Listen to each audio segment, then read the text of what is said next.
Chapter 699. Old Master Wu couldn't bear to see his granddaughter in such a state. He shut his eyes. Do you know why Grandpa wants you to stop? If your grandpa helps Qin Mo investigate the details of your mission this time, it won't be as simple as going to court. Your Grandpa An's attitude is clear now. He already knows some things and he doesn't want to help anyone. But you have to consider Qin Mo's capabilities. So, stop. Wu Zhen wanted to say something. But her phone rang. It was Director Huang. Wu Zhen's face darkened the moment she received the call. It wasn't an ordinary phone call. It was a call informing her that from today onwards, she would be removed from the crime squad. Wu Zhen tightened her grip on her phone, her eyes heavy. She didn't want to be the one who violated the most basic principles of a police officer, especially a member of the crime squad. Instead, she pushed the blame onto someone else. She probably didn't like this job from the bottom of her heart. Wu Zhen wouldn't understand that her actions weren't worthy of wearing that uniform. After hanging up, Wu Zhen's eyes were venomous. Grandpa, I worked hard for more than a year to enter the crime squad, but now I'm being kicked out because of that person. I won't let this matter rest. Grandpa isn't helping us now, but once he finds out what that person is thinking about Brother Mo, he will definitely help us. I'll listen to Grandpa and swallow my anger. I'll take a step back and when the time is right, I'll get back at him. Old Master Wu chuckled. It's good that you think that way. Where there's life, there's hope. Once the storm blows over, everything will be fine. Unfortunately, Qin Mo didn't intend to let the storm blow over. He sent a lawyer to fight the case. Old Master Wu also made use of his connections. He had originally thought that Qin Mo was just a junior. But in the end, he was wrong. Wu Zhen was stripped of her police license. If it wasn't for Old Master Wu's connections, she would probably be in jail for a few more days. A huge sum of money was spent, but it wasn't enough to protect his granddaughter's reputation in court. Wu Zhen wasn't convinced at first. Her status was there, and she knew very well what to say to turn this matter into a small one. When the judge questioned her, she only emphasized one point: he's very suspicious, so I brought him to the police station to interrogate him. I'm just working on a case. The reason why Wu Zhen was fearless was because of the system. Unexpectedly, the opposing party's lawyer pushed his spectacles and said, arresting a suspect isn't wrong. We have never doubted Miss Wu Zhen's actions. However, the main point is that Miss Wu Zhen's actions were filled with strong personal emotions and caused actual harm to my people. My side has the right to sue Miss Wu Zhen for abusing her power for personal gain. When Wu Zhen heard this, her face turned pale. That was because she knew very well in her heart who was the one who came up with this excuse. Big Brother Mo, you're too cruel. Wu Zhen's hands clenched and loosened. No, it wasn't Brother Mo's ruthlessness. It was the existence of some people that caused the conflict between her and Brother Mo. She couldn't even be a police officer because of it. This vengeance. Chapter 700. The traffic outside the window changed and the temperature started to change. Ever since the semi-finals, Bo Jiu hadn't shown her face. This worried Feng Shang, the money player in Zone C. He decided to sneak out when Feng Yi wasn't paying attention. His destination was the Fu family's mansion. Feng Shang was prepared to sacrifice himself to comfort his idol. Unexpectedly, his idol wasn't upset and was playing the little tyrant on the floor. Everyone must have played Super Mario before. His idol was playing seriously, a thermos bag in his arms and a glass of brown sugar water beside him. Feng Shang glanced at the glass of water. This is. I knew you were coming so I cooked it for you. It's cold outside so it'll warm you up. The youngster placed the handle of the game on the floor, a devilish smile on her face. Feng Shang was touched, holding the glass of brown sugar water with both hands. Idol, how did you know that I like to drink sugar water? Bojiu glanced up at the ceiling. She had overestimated her baby Feng's intelligence. Drink it, there's more in the kitchen. MMH. Feng Shang nodded, his eyes bright. Bojiu seemed to have thought of something. She leaned forward, her left hand supporting Feng Shang's back as she pulled her face closer. In an instant, Feng Shang's face turned red. Oh Idol, you're not gay, are you? You don't have a crush on me, right? Bojiu arched a brow. Feng Shang's eyes widened. Oh, how is that possible? I like girl. Oh. Bojiu knew what he was thinking. After asking, she retracted her hand. What did he mean by oh? Feng Shang stuttered as he tried to explain, I worship my idol, that's right, but I am straight. Especially straight. Bojiu watched baby Feng's blushing face, muttering to herself, he's so popular but the Almighty isn't interested. How did he fall for her? Idol, what are you saying? Feng Shang wanted to listen carefully. Bojiu caressed his head, leaning over, her voice landing beside Feng Shang's ears. If I do this, will you kiss me? Feng Shang looked at the handsome face in front of him. It was so handsome that his heart skipped a beat. But that wasn't the point. Most importantly, his idol had taken a liking to him, and he wasn't gay. How do I solve this problem? I'm waiting online. Do you want to? Bojiu lowered her voice. Feng Shang couldn't take it anymore. He pushed her away and panicked, no, I don't want to. After rejecting him, Feng Shang regretted it. Did he hurt his idol's heart? Feng Shang glanced at the person on the ground. His idol seemed to be talking to himself again. Vaguely, she could hear a voice that was neither too high nor too low. Baby Feng is such an easy person to turn gay, yet he didn't have any reaction. Then it's not my problem. He must have been gay from the very beginning, he was gay from the very beginning. Who? Feng Shang had a stomach full of questions. Also, what do you mean by baby Feng is so easily turned gay? He was very straight. Fortunately, after this period of time, the idol finally returned to normal. He just sat lazily on the wooden floor, exuding a noble aura. Feng Shang let out a long sigh. He could finally drink his brown sugar water in peace. But what's wrong with my idol today? Chapter 701. Feng Shang couldn't figure it out, hence, he decided to approach from another angle. Where's the princess? Him. At the Almighty's house. Bojiu switched to another game, preparing to organize her thoughts. If the Almighty had been gay from the start and had fallen for her cross-dressing, how was she going to resolve this problem? Based on the Almighty's repulsion towards girls, if he found out that the brother he confessed to was actually a girl, Bojiu narrowed her eyes. Would he feel cheated? Feng Shang looked at the handsome face in front of him that was like that of a vampire aristocrat. He felt that he could probably understand his idol's feelings and empathized with him. When I was young, I also had a pet. If it's suddenly left, it's true that I'm not used to it. Bojiu glanced up. Feng Shang straightened immediately, his expression serious. This kind of thing, will be fine once you get used to it. Idol, you're young. Did you have other pets when you were young? Pets? When she was young. Suddenly, an image of a little boy appeared in her mind. He looked at her as though she was a germ.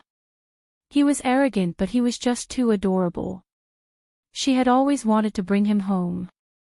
Especially when she had pounced on him. The little boy had looked as though he wanted to tear her into pieces. He had been too adorable. But the little boy had been obedient. When she had touched him on the keyboard, he had merely glanced at her, allowing her to experience it herself. She had even fed the little boy before. Even though he had developed an allergic reaction, he hadn't said anything, allowing her to hug him to sleep. With that in mind, she spat out 2 words. Yes. Oh. Is that a cat or a dog? Feng Shang had wanted to discuss the fun and insights of rearing pets with his idol. Bo Jiu stood up, her lips lifting into a smile. Human. Feng Shang jumped.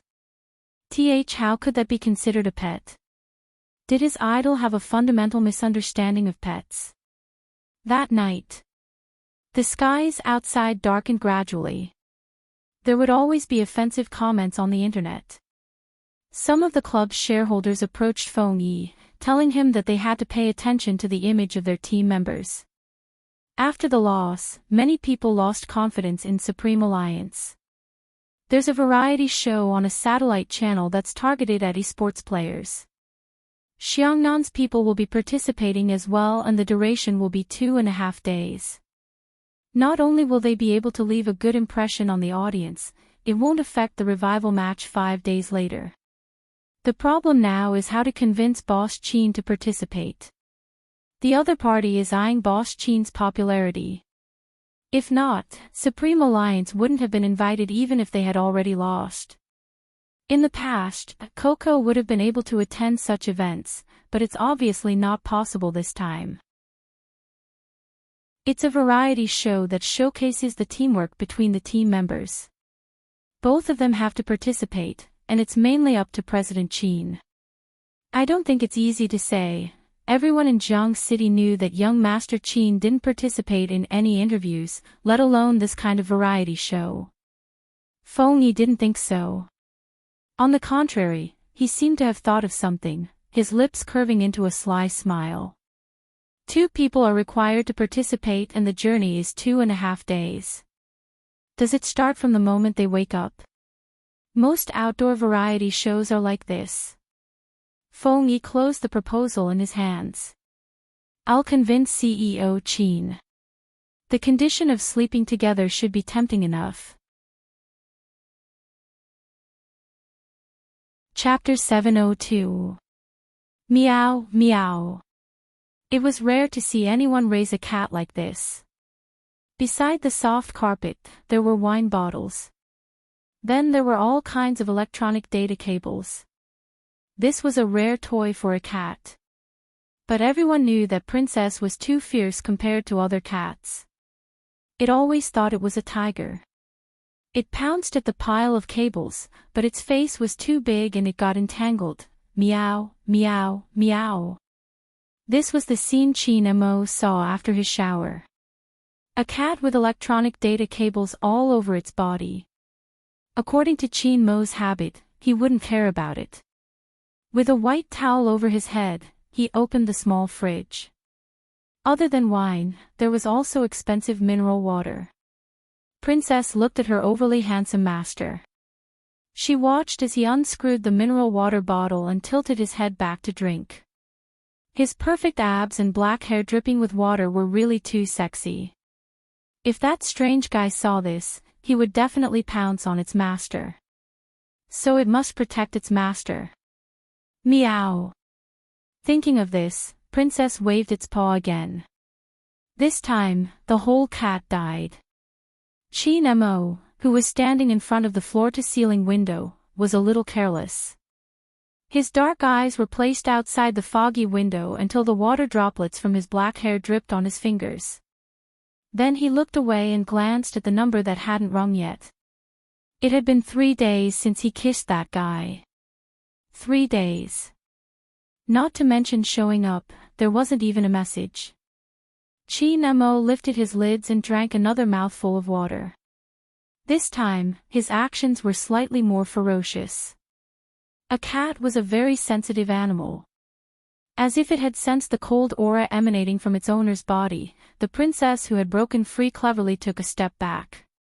Just like that, it walked proudly beside its nest.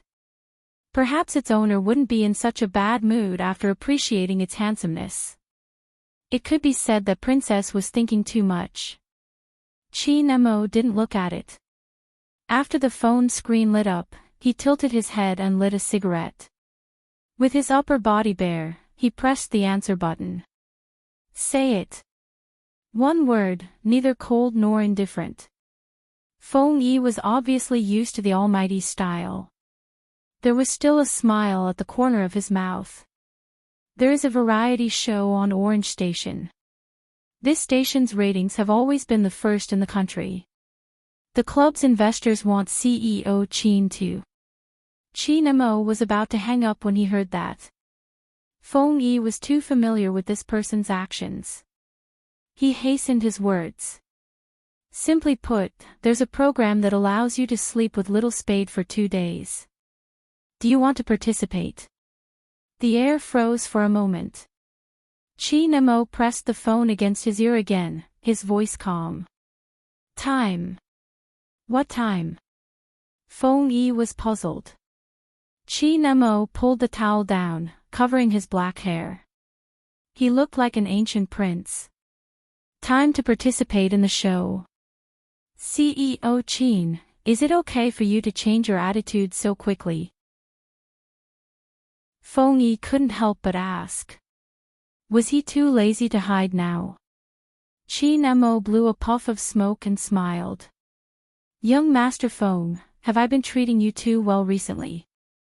Feng Yi wasn't as naive as Feng Shang. He knew that Chi Nemo wouldn't have a good ending if he called someone short. Chapter 703. Chi Nemo took a puff. Who arranged the script? Old Wei. Feng Yi tugged at his tie. I just had a drink with him and managed to get some information out of him. Chi Nemo extinguished his cigarette. Your alcohol tolerance isn't at its limit. You don't know how much I can drink, how can I possibly reach my limit? Feng Yi was best at discussing business at the dining table. Chi Nemo replied faintly, then let's go for another drink and get him to add more intimate scenes. Feng Yi, a request that caught him off guard. To think that it was such a request. Boss Qin, it's such a pity that you aren't an actor. Chi Nemo sat down, his legs long. You flatter me. Let me make things clear, I'm here to help Little Spade gain popularity. Chi Nemo arched a brow. Do you think he won't be popular with me?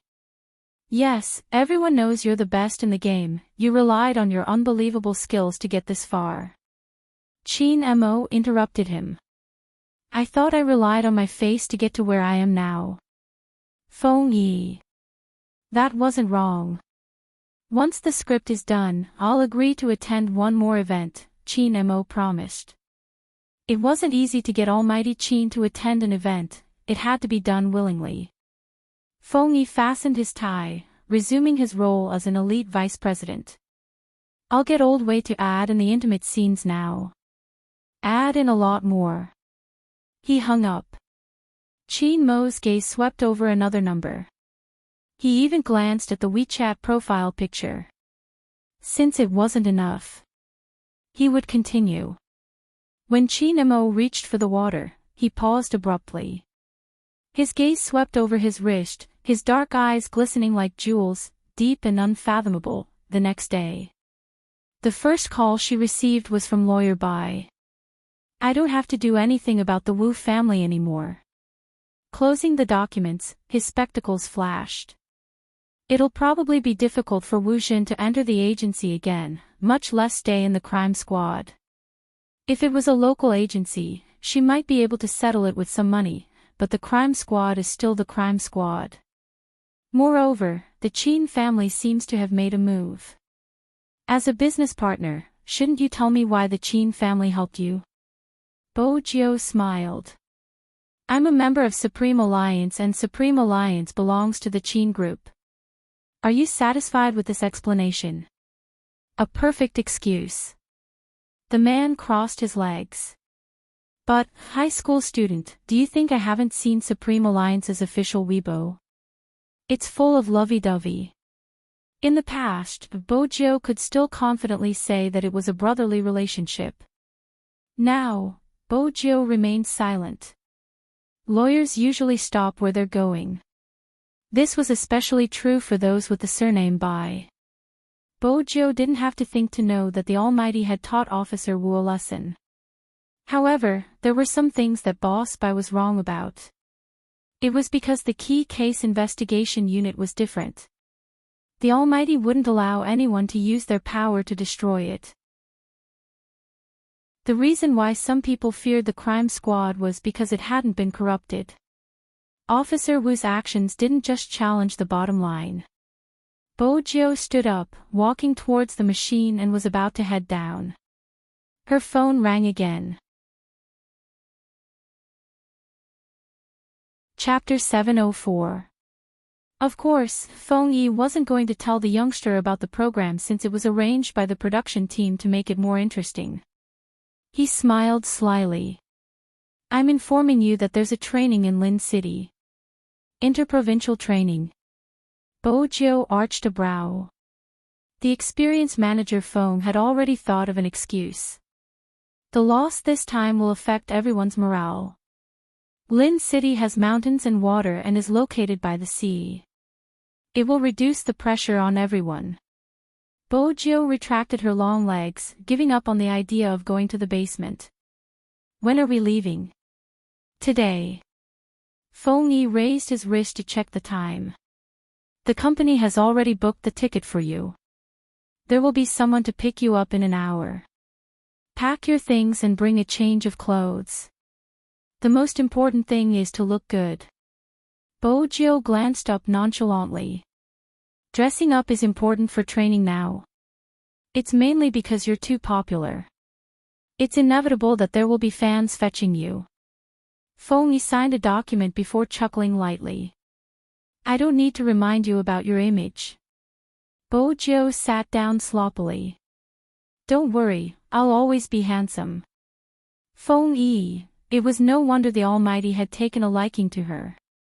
In terms of narcissism, they were basically the same. Bring along your sunscreen. There won't be a gathering this time. Everyone will head out separately and meet at the hotel. Feng Yi wanted to say something but was afraid of leaking too much.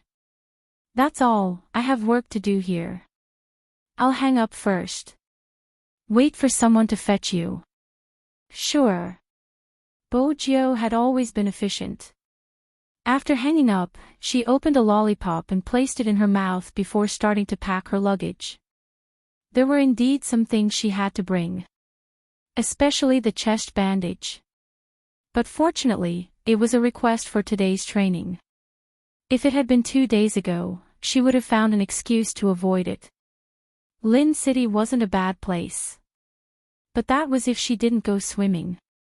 With this in mind, Bojo decided to bring a short-sleeved black t-shirt and white shorts. Even if there was a seaside event, it was safe enough. Since the temperature in Lin City was high, there wasn't a need to bring heavy clothes.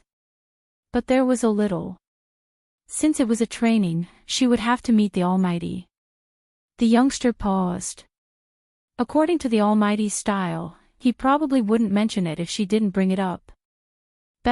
Based on this understanding, she would slowly pull the Almighty back. But that would take some time. This time, as long as he didn't stay with the Almighty, everything else was fine. Crack. The luggage was packed. Bojo glanced at her reflection in the mirror. There was nothing wrong with it. Feng Yi was reliable. He said that someone would pick him up in an hour. Time would never exceed that range. But after entering the car, Bojo realized they looked unfamiliar. I've never seen you guys in the club, are you new people? The reason he asked that was because there was another person in the back seat other than the driver. The two of them nodded hurriedly.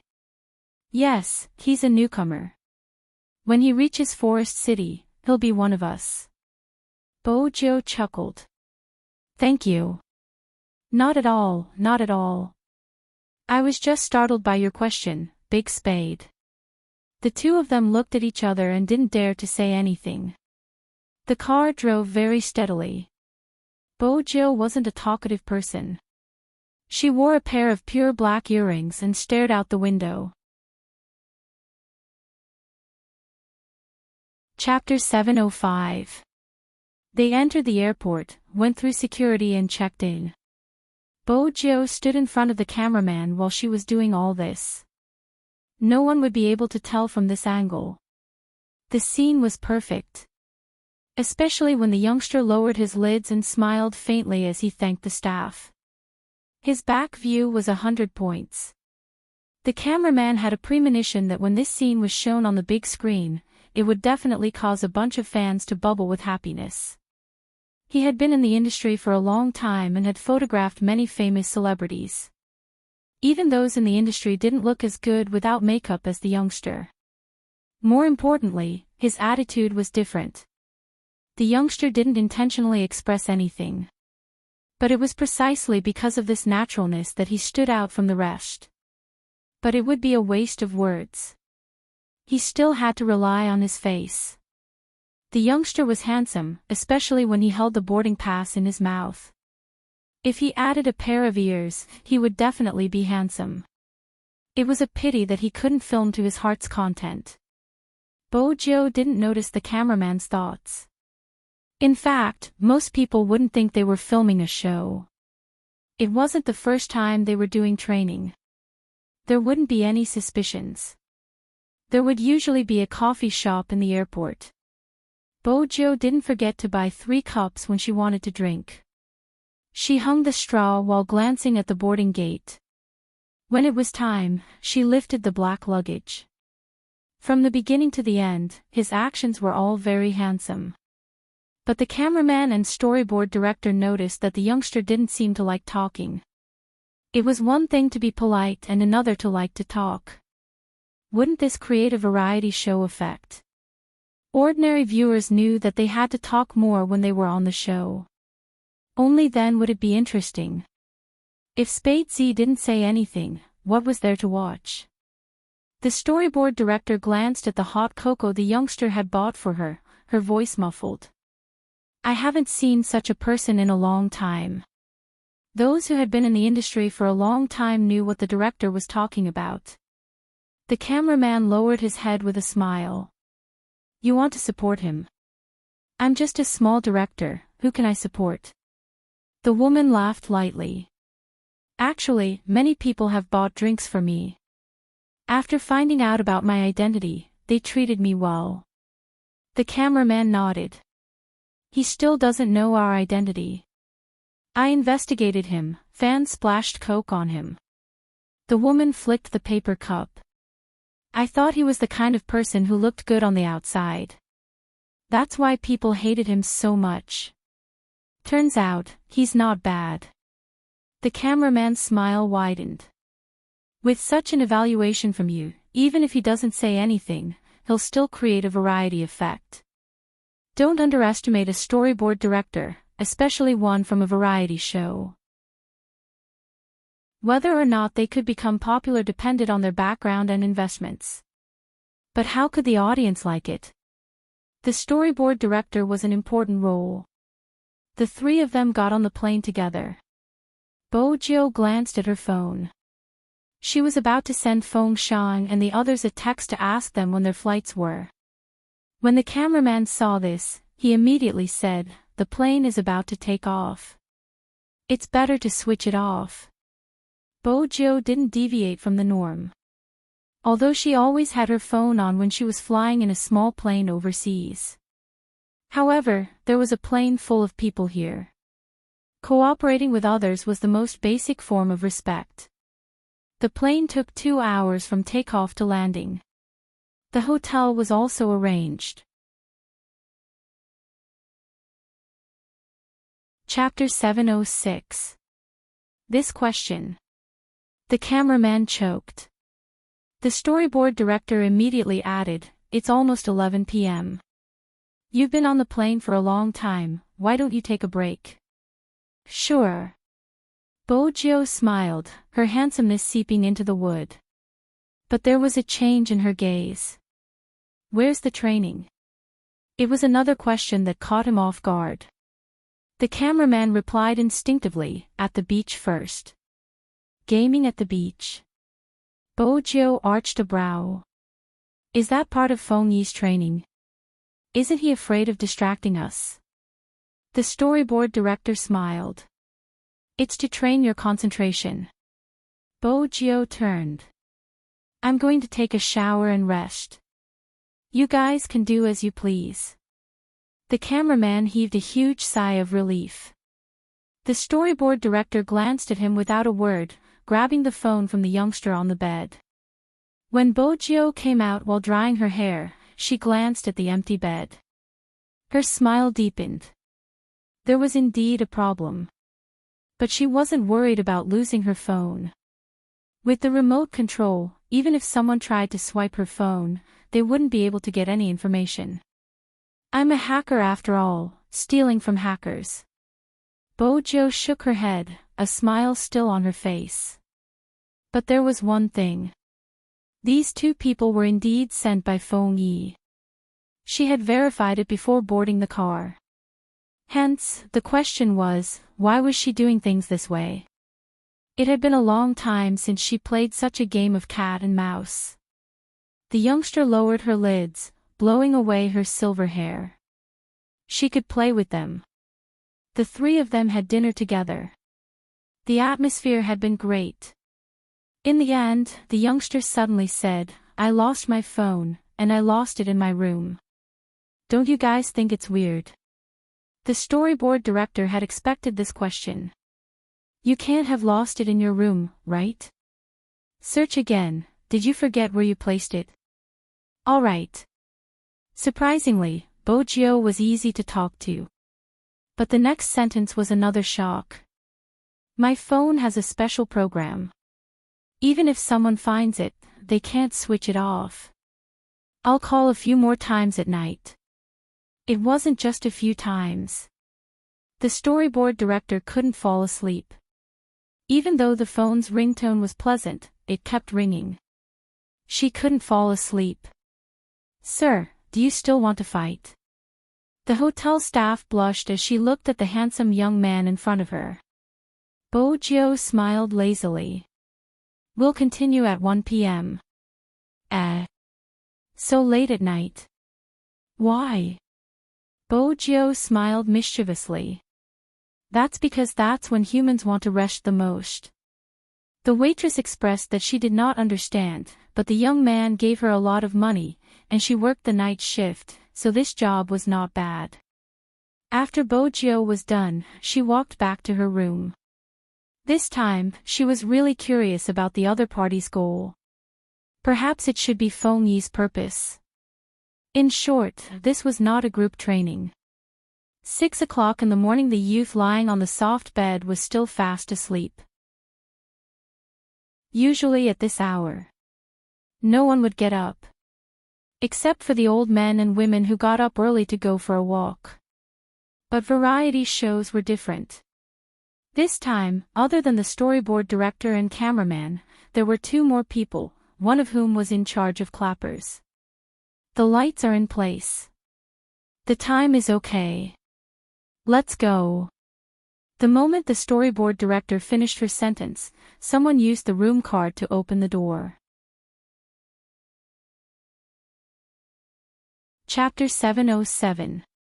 Variety shows would usually launch a surprise attack like this in order to capture the appearance of some people who had just woken up.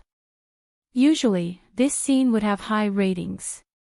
But what happened to the surprise attack? Why did the lights in the room light up when they came in?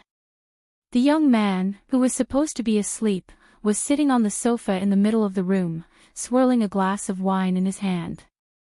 He looked handsome and alluring. You guys finally made a move. But after saying this, Bojo paused. She hadn't expected him to come in with a video camera. She hadn't expected that to happen. His undisguised shock was successfully recorded by the cameraman on the screen. Bojo arched a brow. What's going on? We also want to know what happened to you.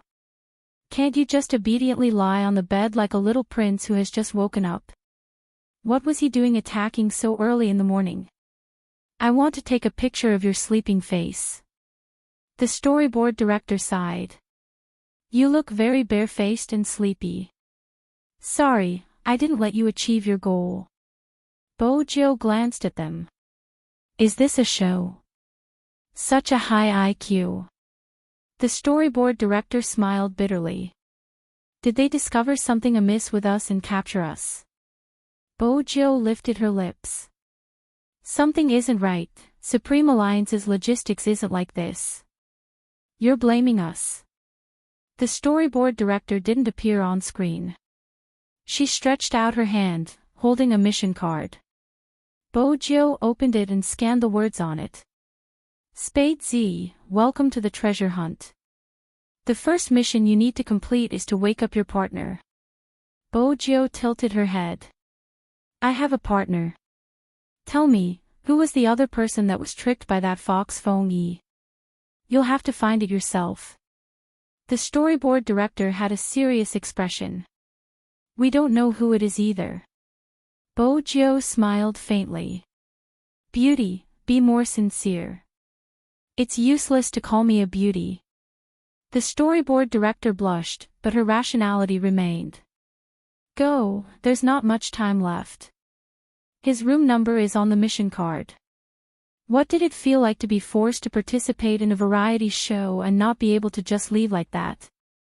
That was how she felt right now. She had thought it would be a game of cat and mouse, but it turned out that it was all Manager Feng's tricks. Now think. Who was the other person who had been fooled? The Almighty was the first to be excluded. The reason was simple. Bojo didn't think the Great Fox would have the guts to fool the Almighty.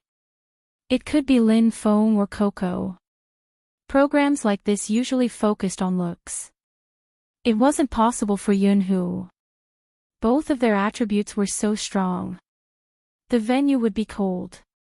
Variety shows should look at the effects of variety shows. Bojo pondered as she walked. Holding the mission card in her hand, the way she lowered her head was surprisingly cute. The photographer was very happy this time. This room. Bojo pointed at the door. The storyboard director nodded. Bojo smiled faintly. Before we enter, can you pass me my phone? I'm not used to not having any electronic devices on me. When did you know I was the one who took it? The storyboard director glared. Bojo thought for a moment. During dinner yesterday. The storyboard director, she had been listening to the ringtone all night. Why? Cell phones and wallets will be confiscated, as will those of other members. With this explanation, Bojo understood. Since the other person was as unlucky as her, it didn't matter if she didn't have a phone. Time, take note of the time, the director reminded softly. Chapter 708. Beep. The sensor beeped. The room was completely dark. Especially at this point, the curtains were heavily drawn, blocking out all light. For a hacker, this was the most suitable operation. It was different from the others. Bojo walked without a sound. But the cameraman and storyboard director couldn't see it. The camera lights were switched on. Under the dim light, Bojo smiled, heading towards the only white bed in the room. The shape of the blanket could be seen. But no one could tell who it was. Bojo's smile deepened. She took another step forward and reached out with her left hand. She wanted to pull the blanket off him, but Bojo's smile deepened. But no one expected it. That person suddenly exerted strength, grabbing onto her wrist, yanking it in his direction. When the sound was heard, the lights were switched on. The face that appeared in his line of sight was handsome and abstinent, noble and elegant. Especially when he was wearing pure cotton pajamas, his black hair messy and sexy. His wildness was tinged with evil, but his aura was undeniably cold. Almighty. Regardless of how smart Bojo was, she hadn't expected to see the Almighty here. Her eyes widened. He looked lazy as he watched her. He didn't move. It was probably because he had just woken up. But his eyes were very deep. The two of them were very close to each other. Their sharp noses touched. It was extremely ambiguous. The storyboard director was so excited that she kept taking pictures of the cameraman's back. The scene filled with pink bubbles could be used as a promotional video. Especially when both of them were very handsome, it gave people a sense of aesthetic impact. Chinemo watched the person he was tugging. The youngster's skin was fair and alluring, with a hint of fine hair and a dazed expression. It was satisfying. Why are you here? Chinmo's voice was calm, as though he didn't know there was such a variety show. That was the question she wanted to ask. Why was the person here the Almighty? Bojo stood up, her movements suave. She tidied her collar before replying, Feng tricked me. Almighty Chin, it's like this, we're doing a variety show. A little assistant was still explaining, standing beside the bed, she could only stare at the handsome face of her Adonis. The storyboard director furrowed her brows in confusion. That wasn't the script. Think carefully. Although the scene just now was very effective. But according to the script, Almighty Chin was supposed to be asleep the whole time. He just had to open his eyes. Moreover, they only dared to record Almighty Chin's participation in the show with his consent. But now, Almighty Chin was acting like he didn't know anything and even pulled Spade Z into his arms. This. The storyboard director was confused. Didn't they say that they would try not to let Almighty Chin have physical contact with others during the show? After all, Almighty Chin's identity was there. Almighty Chin didn't like to be too intimate with anyone. There was no need to drag Almighty Chin into this. The power of the Chin family was something that even their station head could not afford to offend. But now, why was Almighty Chin taking the initiative to get close to someone else? The storyboard director was still confused. Chinemo had already heard the little assistant's words and stood up. Little Spade, stay behind. The rest of you can leave. Almighty Chin, no, we have to film. Chinemo glanced at the camera, his fingertips brushing past the buttons of his pajamas. We have to film him changing. That isn't necessary. Why did you have to get Little Spade to stay behind just to change? This had to be added in the later stages. The cameraman, the storyboard director, and the assistant were all blocked by a door. But since this was an outdoor show, even if there was a script, it couldn't be too fake. At the very least, they had to film along. Hence, before the cameraman came out, he tactfully tossed a small camera over to the youngster. Spade, you film. Film what? Film the Almighty changing clothes. That was the matter of straightening his back. She hadn't succeeded yet. It wasn't possible for her to film along. Bojo thought of an idea, aiming the camera at her face. As everyone can see, the Almighty is about to change. Let's wait for a while. Even though I want to see the Almighty's abs like all of you, it's more important to stay alive. With that, she turned the camera to the side, aiming it at the bathroom door. In reality, Chinemo was standing on the youngster's left. He arched his body and removed his pajamas, revealing a perfect inverted triangle. I never knew you wanted to see my abs so much. Even though the image wasn't shown, the sound was recorded. Bojo lifted her head, meeting a pair of eyes that were as deep as an ancient well. The black trousers and his upper body were bare, accentuating his slender legs. If such a scene was recorded, many people would have a nosebleed. The mermaid line was perfect. What is the mission? The Almighty finally put on his clothes. He was buttoning his shirt sideways. His handsome face. Bojo still had her earphones in her ears. On the other side was the production crew. When they heard the commotion, all of them rushed in. This time, they could film the two of them in the same frame. The storyboard director wasn't sure why she was so excited. Bojo glanced at the Almighty. Brother Mo, my mission is to wake the person sleeping in this room. I never expected it to be you. It seems like I've successfully helped you with your first mission. Chi Nemo stuffed a hand into his pocket, looking more handsome than a celebrity. Bojo was still sitting on the bed, leaning back slightly. That's right, but I think we should take a nap before moving on to the second mission. Ever since she had found out that her partner was the Almighty, she felt that it would be dangerous to participate in this variety show. Chi Nemo didn't give the youngster a chance to lean back, pulling her up. You woke me up and now you want to sleep. That kind of conversation was something that only people who had a good relationship with each other could say. Right at this moment, there was a loud ding. The production crew handed over another mission card. The second mission. Bojo arched a brow. She opened the mission card and read the words on it. Other than our team members, there are other people in the game world. We have to find them before moving together to save Earth. Save Earth? It was a bluff. Seriously, you don't know the identities of the others, right? The production crew nodded. Bojo stuffed her hands into her pockets, a light smile on her face. Based on the style of your show, each team will choose 2 members. Lin Chentao and Sanpang Jun will definitely be there, along with Almighty Xiao. 3 out of the 4 of them guessed correctly. The storyboard director and cameraman glanced at each other.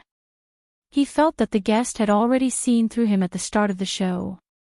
What the hell was that? Cough.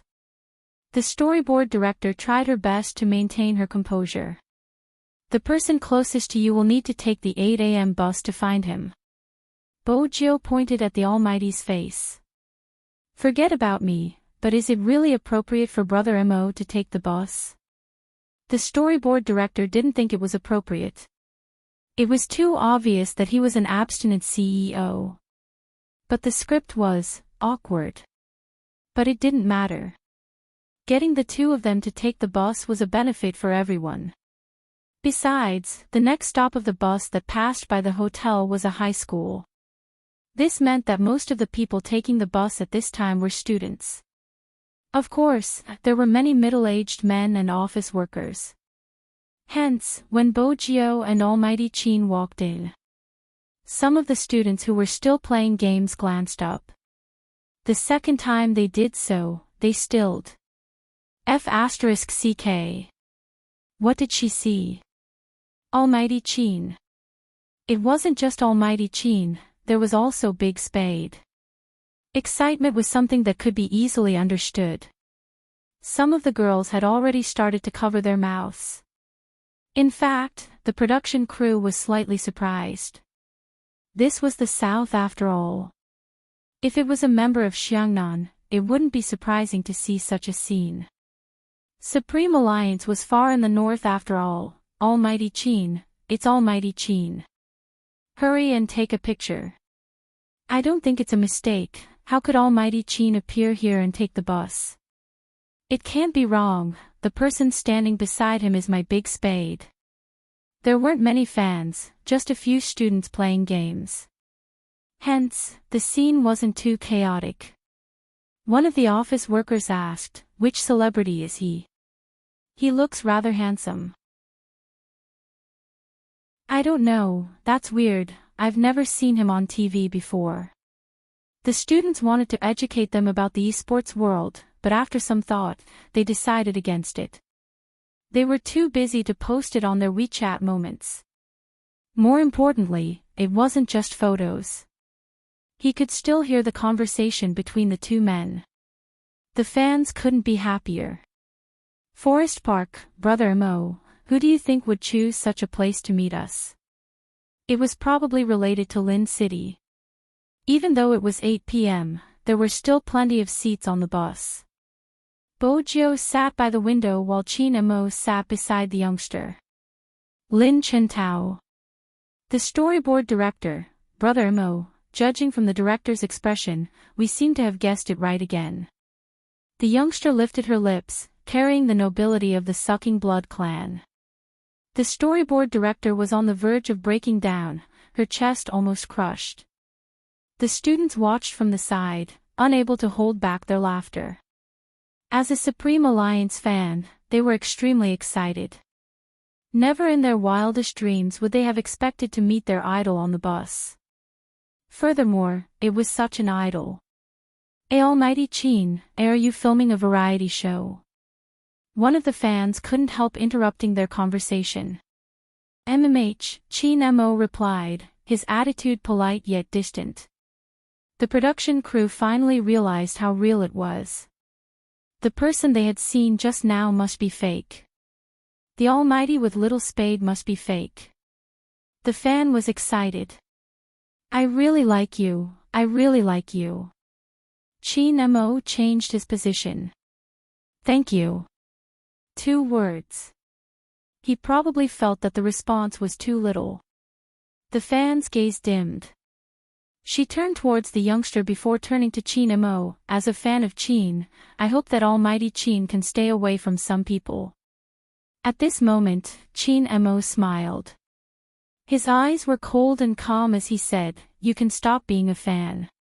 The student was taken aback. He didn't expect to receive these words at all. His face was burning with embarrassment. She couldn't understand how Almighty Chin could be so disrespectful towards his fans. She didn't even consider the fact that he had gone overboard. The atmosphere was a little tense at that moment. The storyboard director didn't want any accidents during filming, hence, she shot a glance at the cameraman. The cameraman was well aware that this scene could not be allowed to continue. We'll alight early and change to another bus. The other students wanted to change as well. The original benefits were gone just like that. Why had that person interfered with Almighty Chin's friendship?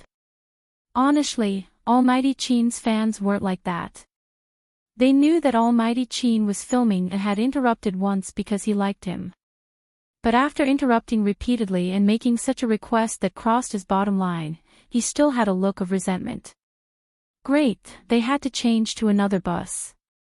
There's no need. Chin Mo replied faintly. That's it.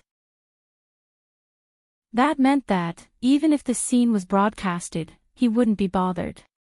In that instant, the storyboard director understood why people liked Supreme Alliance so much. It wasn't fake. Perhaps, this was how people wanted to be themselves. In the bus. Bojo held her chin. Since the weather in Lin City was warm, she only wore a black t-shirt, which was the most conspicuous in the crowd. But because of the person beside her, she was 3 times more conspicuous.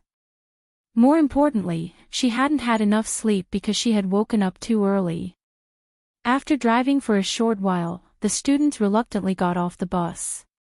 She began to have difficulty opening her eyes, and it was obvious that her eyes were heavy. When Chin Mo tilted his head, he saw the youngster nodding down bit by bit. Actually, at this moment, the cameraman had already switched off his camera. He had waited until they reached the location. But in front of the camera, Almighty Chin reached out, placing his hand on the youngster's forehead. That kind of movement, when it appeared incomparably clearly. As the cameraman, he could only conclude one thing. They didn't seem to need to be a CP. Her every move was full of familiarity and love. If such a video was released, it would definitely cause some CP fans to cry out. And that wasn't the end. The youngster didn't seem to be completely asleep. She opened her eyes once, calling out, "Brother Mo." Almighty Chin agreed. The youngster leaned over, looking like a prince when he fell asleep. Especially since his head was resting on Almighty Chin's shoulder. Everyone knew how handsome and photogenic Almighty Chin was. The storyboard director started to get excited again, patting the cameraman's back repeatedly. There was no way the cameraman wouldn't record such good material. Especially when Almighty Chin tilted his head over, watching the head sliding down his shoulder. Without a second thought, he held the youngster's face, a faint smile on his lips. He seemed to be saying it intentionally for the audience. "Your skin is really smooth." The storyboard director. Chapter 709. Of course, they wouldn't let the guests sleep for too long. After about 10 minutes, they arrived at the station. Originally, he had wanted the storyboard director to call for them. However, she didn't have time to move. Almighty Chin, who was listening to the development of the script, glanced at her. Then, he looked sideways, his thin lips close to the young man's ear. "Haven't you slept enough?" Although she was grateful for Almighty Chin's help, but wasn't Almighty Chin a little too close to Big Spade's ear? The storyboard director regretted not turning on the camera. It wasn't too late. He hurriedly gestured to his colleague. The cameraman immediately picked up the equipment in order to capture the most realistic effect. Through the camera lens, one could clearly see the young man's thick eyelashes tremble like a crow's wings when he heard the voice. Then he opened his eyes. There were also 2 strands of a hoge on the top of his head, which looked like a pair of cat ears. It was refreshing and handsome. This was probably the first thought everyone had when they saw the young man. However, that was when Almighty Chin wasn't around. Almighty Chin was here. The feeling of the entire scene had changed. When she had fallen asleep, she had been leaning against his shoulder. Now that she was awake, she tilted her head and the 2 of them almost kissed. Their temperaments were completely opposite. One was abstinent and noble, the other dazzling and handsome. But after they got together, he couldn't help but let his imagination wander. It was probably a problem with his posture. The way Almighty Chin turned his head to wake up Spade Z didn't look like a brother at all, but more like a boyfriend. Even the cameraman trembled. The storyboard director didn't show much on the surface, but she had long lost her composure. If she didn't hype up this couple, she would be letting down her job. As for Lin Chintao, he hadn't drunk a single drop of water since he woke up in the morning. "Well, I just want to ask who is looking for me. Could it be that he's lost? Please don't have a poor sense of direction. Would he get lost while playing hero? Hey, why are you guys ignoring me? Say something. Otherwise, I won't play with you anymore. Are you guys really not going to talk? Alright, I'll ask you one last question. Is the person who comes more handsome than me?" The cameraman glanced at his image and looked up at the sky silently. What should he do? After the program was broadcast, would there be a lot of people who would leave the fan club? They really didn't think that the rumored #1 assassin in the entire server would be so talkative. And this style, the cameraman focused on Lin Chintao once again. Almighty Lin immediately opened the cyan umbrella in his hands and really put on an assassin's outfit, which was an ancient costume. "If the person who comes to pick me up is too ugly, just tell him to go back. I'm afraid he'll cry after seeing me." Cameraman. You really think too much. Originally, he was having a great time playing by himself. But Lin Chintao saw a bus pass in front of him. Furthermore, he was very familiar with the 2 people on the bus. How could they not be familiar with each other in the WeChat group? It's the 2 of them. Lin Chintao's gasp was captured by the cameraman. Lin Chintao was in disbelief. When has Chin Mo ever participated in a variety show? The whole world knows he doesn't show his face. Where did your production team find a fake product?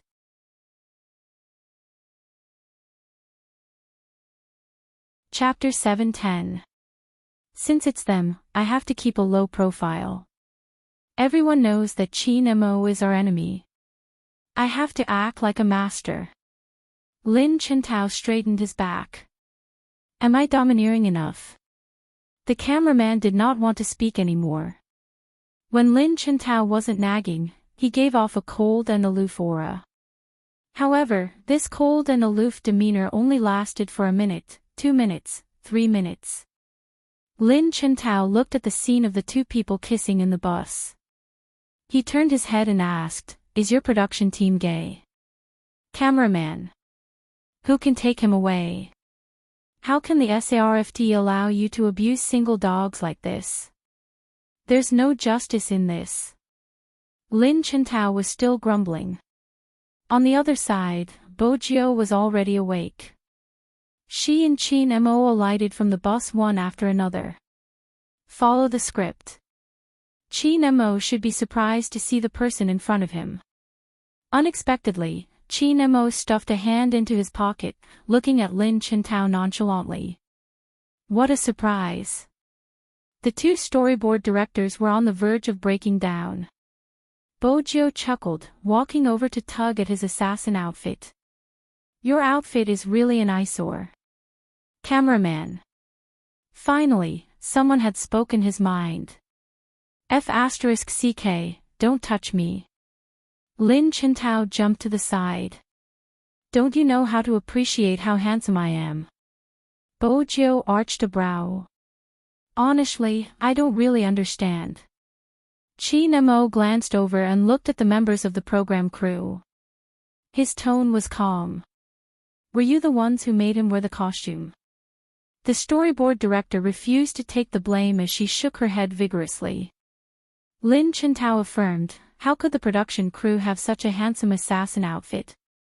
I brought it myself. You have standards. Bojio patted his shoulder. Lin Chintao was very proud. Of course, you don't know how poor this production crew is.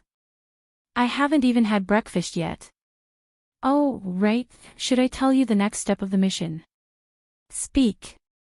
One word. Chin Mo was the only one who could make all the cameras focus on his face. Lin Chintao felt that he couldn't compare his looks with others. He was comparing his temperament. He raised his umbrella again, looking like an ancient hero.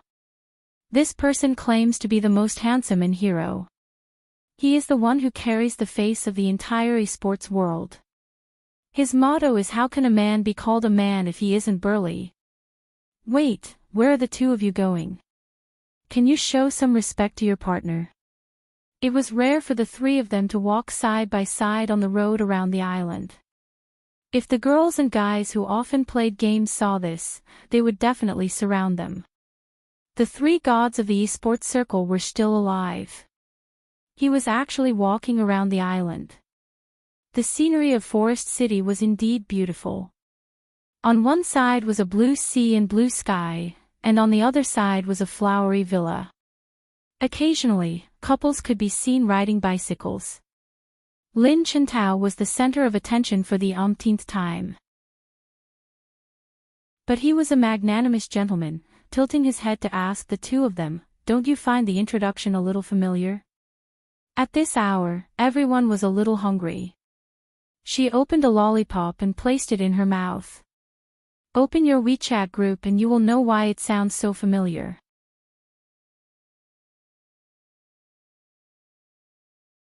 Chapter 711. Lin Chintao paused. WeChat group. You mean Sanpang? Bojio didn't reply. Lin Chintao glanced at Chin Mo, feeling a chill. It was true. But, why weren't you surprised when you saw me? Lin Chintao was shocked by the two of them. Bojio replied without turning, you're too handsome. With that, the storyboard director and cameraman glanced at each other. Both of them remembered how Spade Z and Almighty Chin had guessed the guest. The naive Lin Chintao replied, Little Spade, as long as you maintain your truthfulness, we can be best friends for life. Ha ha ha. Bojio paused. I can't believe I lost to him. I'll win it back for you in a while. Chin Mo's voice was calm, but the way he pulled the youngster over seemed extremely intimate. Look ahead when you walk, don't turn back all the time. Bojo chewed on her lollipop. Oh, she replied obediently. The entire crew felt the same way. Almighty Chin wasn't participating with his crew, he was bringing a boyfriend. Lin Chintao also felt like he was the third wheel, but he still had to ask, don't tell me your production team only hired guys? The storyboard director nodded.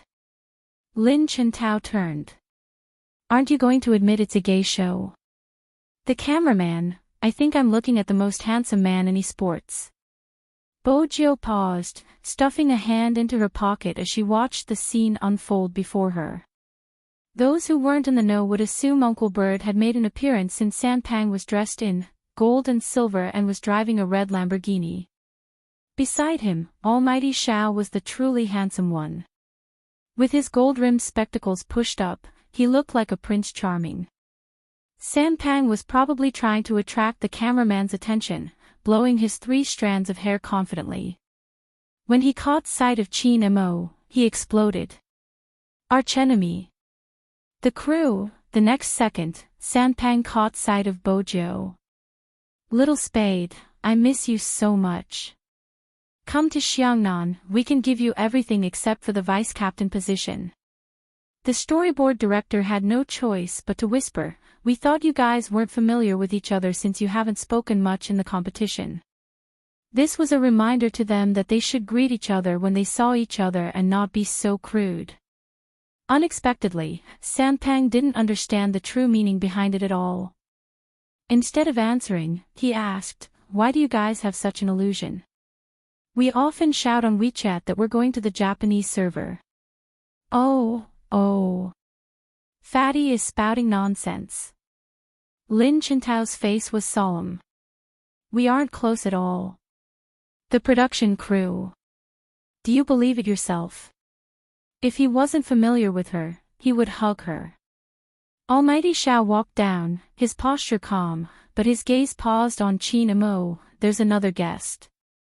Thankfully, there were still people who remembered the existence of the script. Lin Chintao, who do you think it is? Almighty Shao turned his head and asked. Lin Chintao covered Fatty's mouth. Don't ask such things. Before he could finish his words, he saw a person walking over. Black hair, a high nose bridge, and a deep smile in his eyes, just like in his memory. Captain, Lin Chintao was truly stunned.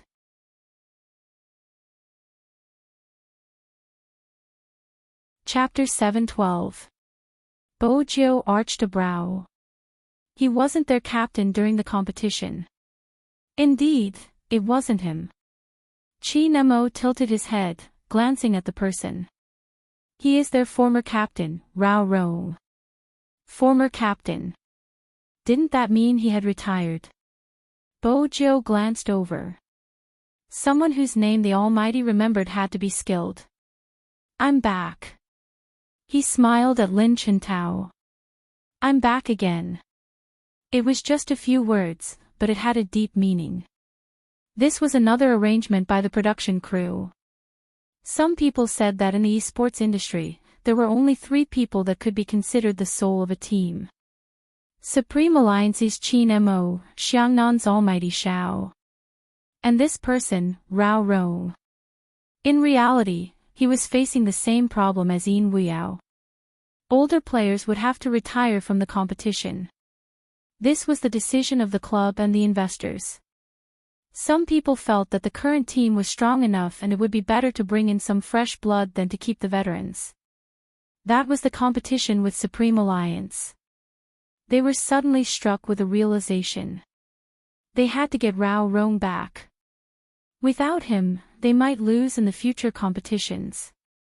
Of course, at the start, no one had been able to contact Rao Rong. Only Lin Chintao. As a fanboy, he had been writing letters to his captain. Everyone in the alliance knew. Lin Chintao had been waiting for someone to return. And now, it was finally a success. Of course, it wasn't a good thing for the other teams. Rao Rong's godly skills were still around. Welcome back. Just 3 words. Rong broke into a smile. The next second, he turned towards Chin Mo, his lips lifting slightly. Have I been away from the industry for too long? You actually came to participate in a variety show. Chin Mo stuffed his hands into his pockets, remaining silent. Lin Chintao wiped his reddened eyes, speaking in a serious tone. Captain, listen to me, the iceberg Chin Mo has been acting strangely recently. The production crew allowed them some time to catch up. Almost a minute later. The cameraman lifted his camera once again. However, in this 1 minute, Bojo felt that the aura emanating from the Almighty was clearly different from before. Was it because of Rong? At this moment, all the cameras were in position. The recording of the program continued. Alright, the mission has been activated. After the members of the battle team have completed the first mission, they will be able to activate their respective energy spheres. Now, please check your team's mission. The first 2 teams were quite normal. It was a common guessing game that tested tacit understanding in variety shows. But it was different for Bojo. She must have taken the wrong mission card. Mouth to mouth for 3 seconds, separated by a piece of paper. What kind of situation was this? The storyboard director was puzzled when she saw the card's contents. He immediately turned around and looked at the director, who had arrived late because he was drunk. The director was very serious and expressionless. He couldn't possibly tell his subordinates that he was drunk by his old classmate and didn't know what mission he had changed, could he? The storyboard director wanted to discuss if they should change the mission since Almighty Chin didn't like to be so intimate with anyone. Chin Mo had already taken the mission card from the youngster's hand, his voice calm as he asked the person beside him, "Where's the paper?"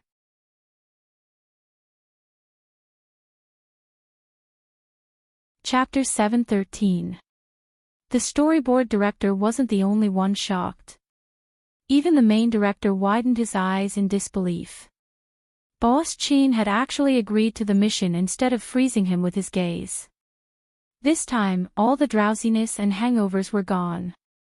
When the main director had first seen Chin Mo, Feng Yi had brought him over. Feng Yi had been the one who had brought him over. At that time, the main director had been too eager for talent. With such a handsome face, he should be filming. Hence, he hadn't even asked about his background. "Stop gaming and join my crew, I'll make you famous." At that time, the youngster who was sitting on the chair had only tilted his head and lit a cigarette, his tone unhurried. "I invested in the drama you are currently filming." The main director, even now, he could still remember Boss Chin's gaze. He had been a high school student back then, but why had he been so imposing? In conclusion, it was because of his good looks and money.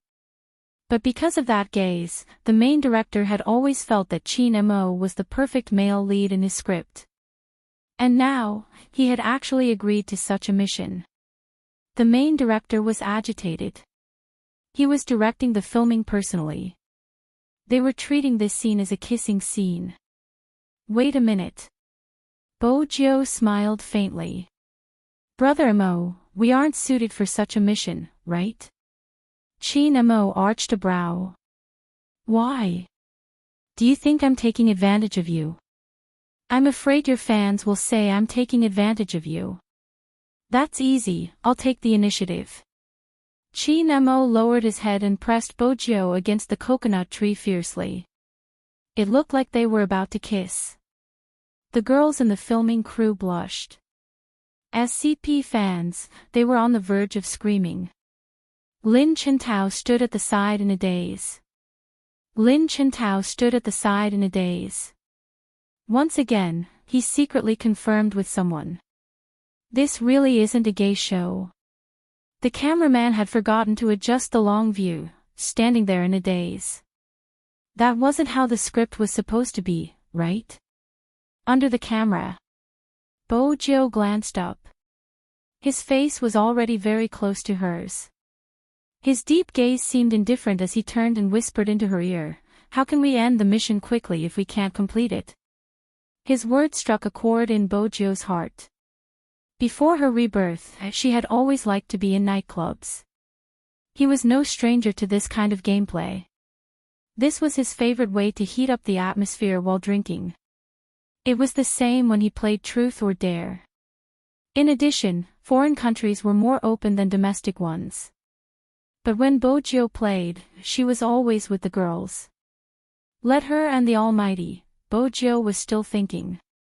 The man in front of him had already lowered his head. First, he stuck the piece of paper on her face, then kissed her lips. Chinemo seemed to always be like this. He acted as if there was no one else around. Like a demon deacon walking out of a comic book.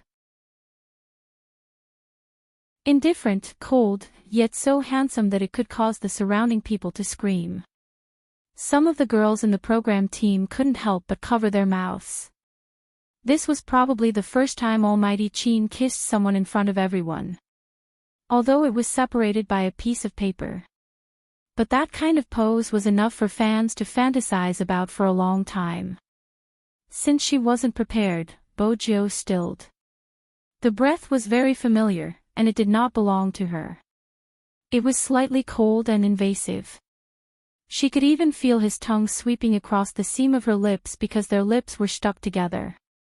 It was a vicious blow.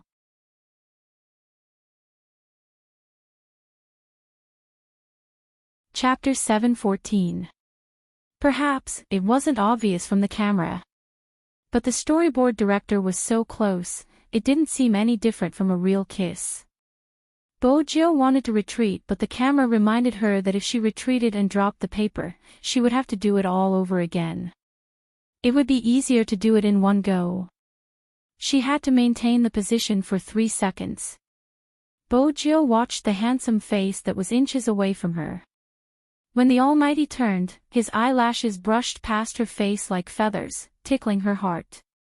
Her mind seemed to have been sucked dry, blanking out.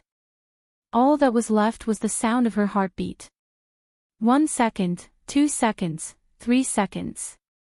It wasn't easy for her to endure the 3 seconds. Bojo pulled herself away, her fair and clean face not flushed, still carrying her usual suaveness. However, her gaze was sluggish. Chinemo glanced at the youngster, a gentle and intoxicating smile on his face, his voice casual. The taste isn't bad. The storyboard director, taste. Ah! Her nose was bleeding. Why was she so agitated? Calm down. The Almighty was just saying it. It was mainly because of the taste. The Almighty had added such ambiguous lines. Was he trying to send the fans into a frenzy? The main director was pleased, nodding repeatedly. Good, the expression and lines are on point.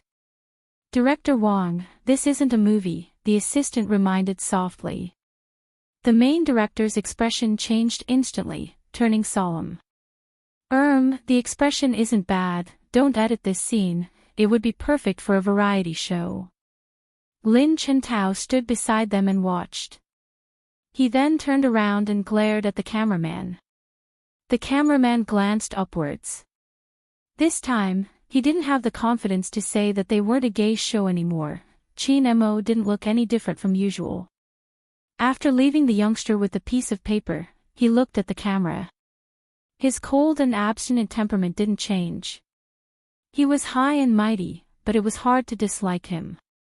I've completed this mission. What about the next one? The storyboard director coughed heavily, reminding everyone to focus.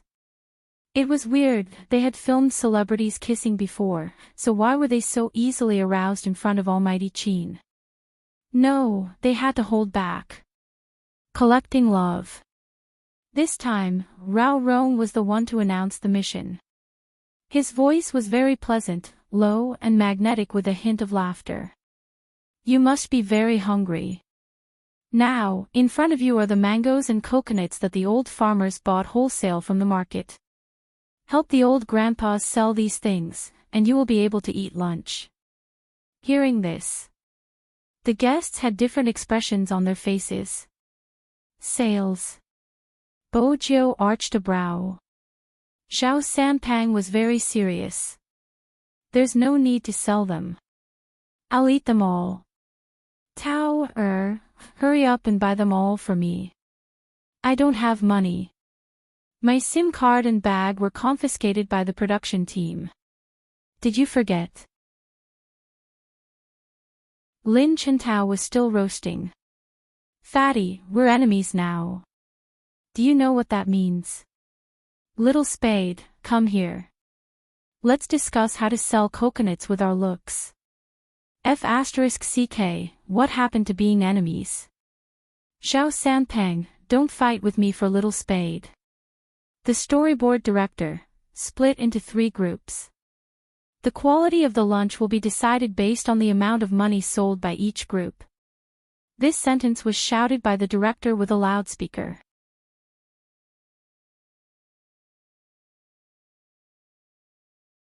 Chapter 7:15.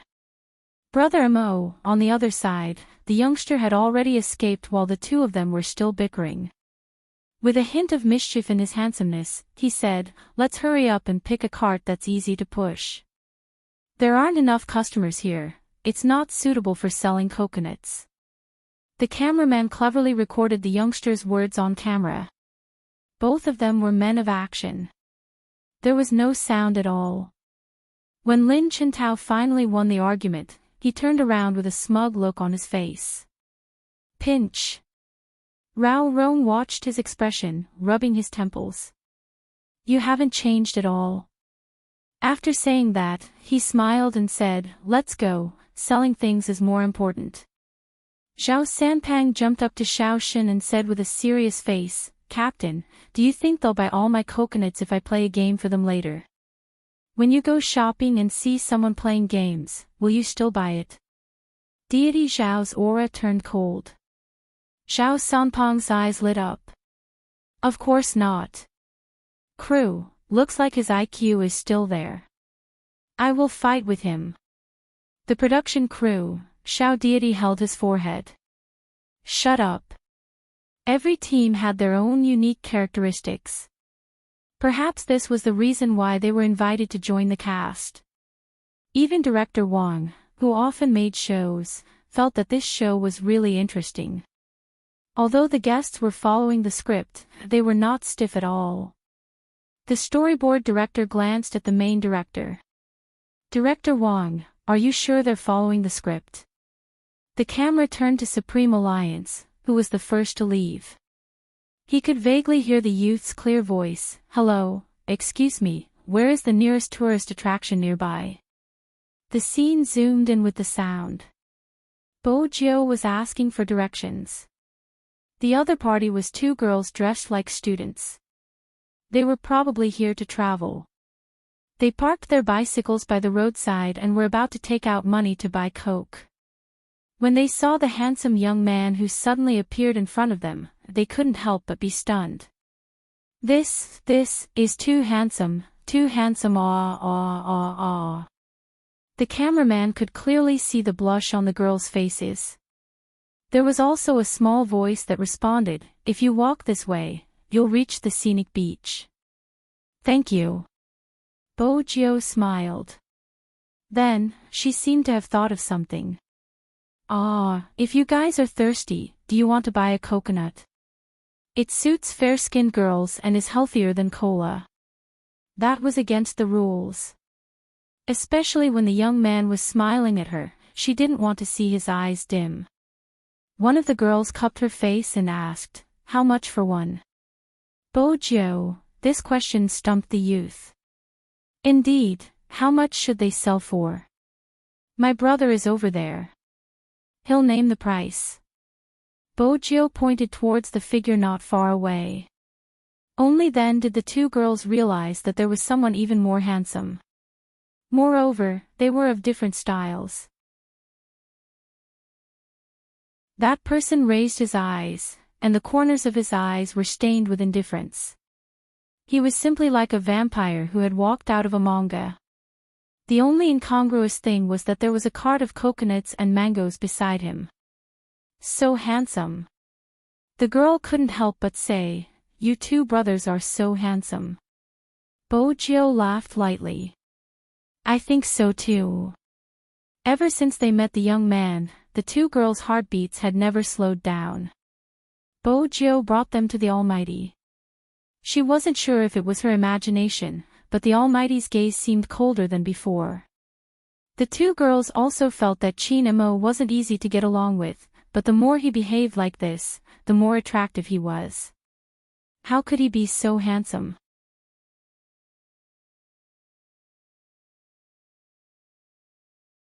Chapter 7:16. Brother Mo, how much are we selling coconuts for? Bojo hasn't forgotten about the important matter. Chin Mo paused, his voice calm. 100. 100. 100. So expensive. Is this a scam? The way the two girls looked at them had obviously changed. Bojo stilled. 100 is too expensive. Expensive. Chin Mo frowned, as though he was asking what was expensive about. That was when Bojo remembered that the Almighty's mineral water cost more than 100 yuan per bottle. If the Almighty was the one setting the price, ordinary people might not be able to afford it. She turned and smiled at the two girls. We're new to this industry and aren't familiar with the market. Just pay us the price you usually pay. It's 15 here, 20 if you go to the scenic area. Some old grandpas on bicycles sell them for 25 each. Those are all relatively remote places. After the two girls breathed a sigh of relief, their faces began to blush again. Bojo smiled faintly, passing 2 coconuts over. I'll take 25, thanks for the information. You're welcome. One of the girls was obviously blushing. Chin Mo watched, the coldness in his eyes deepening. After Bojo took the money, he reached out and grabbed the youngster's collar. Bojo tasted the long-awaited feeling of being dragged like a sack. There were many people at the scenic area. But it wasn't the afternoon. Even though the people at the beach weren't in a frenzy.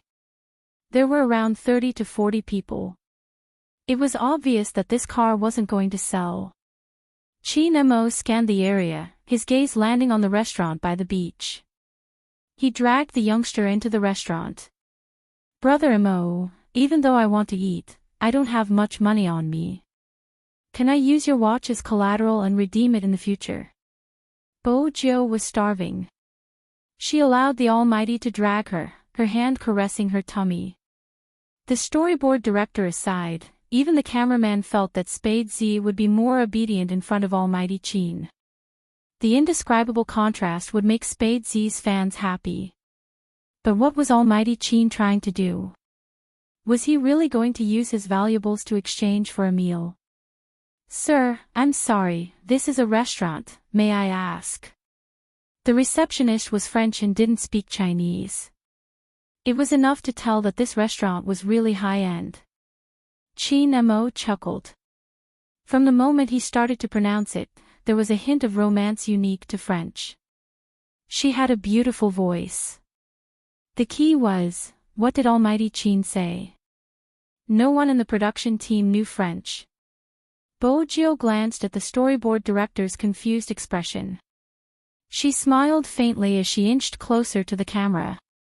She adjusted her collar before saying, Brother Mo is planning to sell the coconuts and mangoes to this restaurant to solve the old grandfather's sales problem once and for all. But we are still in discussion and the outcome isn't clear yet. As soon as the young man finished speaking, the receptionist gestured for him to proceed. Bojo continued to translate. He wants to bring Brother Mo to the person in charge. The storyboard director, their variety show even had the smell of a business meeting. No, wait a minute. Big Spade, you understood everything just now. This was French, not English. It couldn't be that common. Bojo smiled at the camera. Please call me Bookworm. What's Big Spade's best subject? Bojo was about to reply. Chin Mo, who was walking in front, seemed to have heard the question. He turned over, his voice calm. He's best at climbing walls and physics.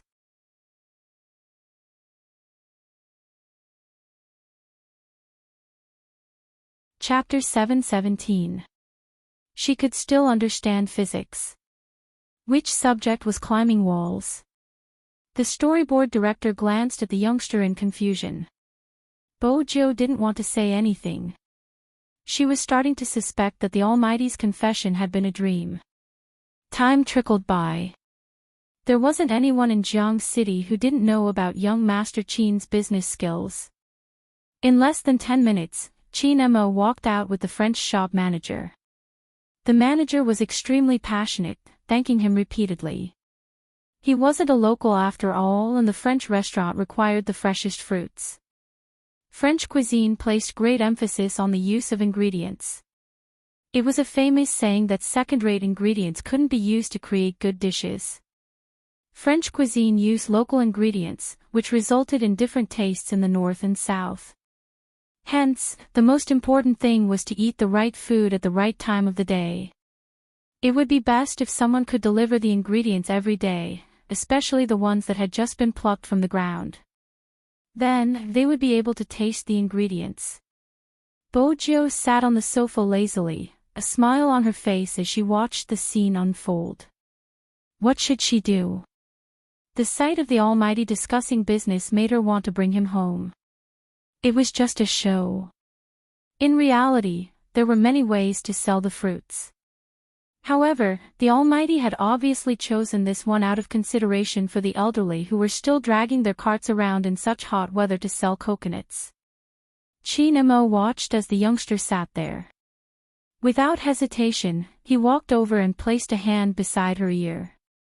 He lowered his body, his magnetic and lingering voice pleasant to the ears. Hungry. A long time ago. Bojo lifted her lids, her gaze landing on the thin lips not far from her. She couldn't help but remember the paper separating them just now. She tilted her head to avoid his deep gaze. Qin Mo was about to raise his hand, but he retracted it. His gaze dimmed because of the youngster's repulsion. Qin Mo never revealed his emotions. Hence, in front of the camera, his handsome face was the main focus. No one noticed that in that moment, Qin Mo's pupils had constricted. Both the storyboard director and the cameraman could sense an obvious change in Almighty Qin's aura. It seemed much colder. Lobster or steak, choose one. Qin Mo straightened his body and stuffed one hand into his pocket. In that instant, he seemed to have recovered his indifference that kept people at arm's length. This seemed to be the Almighty Qin they knew. It was probably because Almighty Qin had laughed so many times today that they had forgotten his original appearance. But, Almighty, our crew didn't provide any lobsters. The storyboard director spoke softly. Qin Mo glanced over. To thank us, the other party wants to treat us. The other party. Who? The restaurant manager smiled at the right time, and the romance of the French was triggered. The people from the production team were already shocked, because they had not expected that the guests on the show would be treated by someone else. Are all top students able to do this? It remained to be seen whether Brainiac could do that. French cuisine was all about appetizers. Just by watching Almighty Qin raise his glass and chat with the chef, they felt that they had brought a variety show to new heights.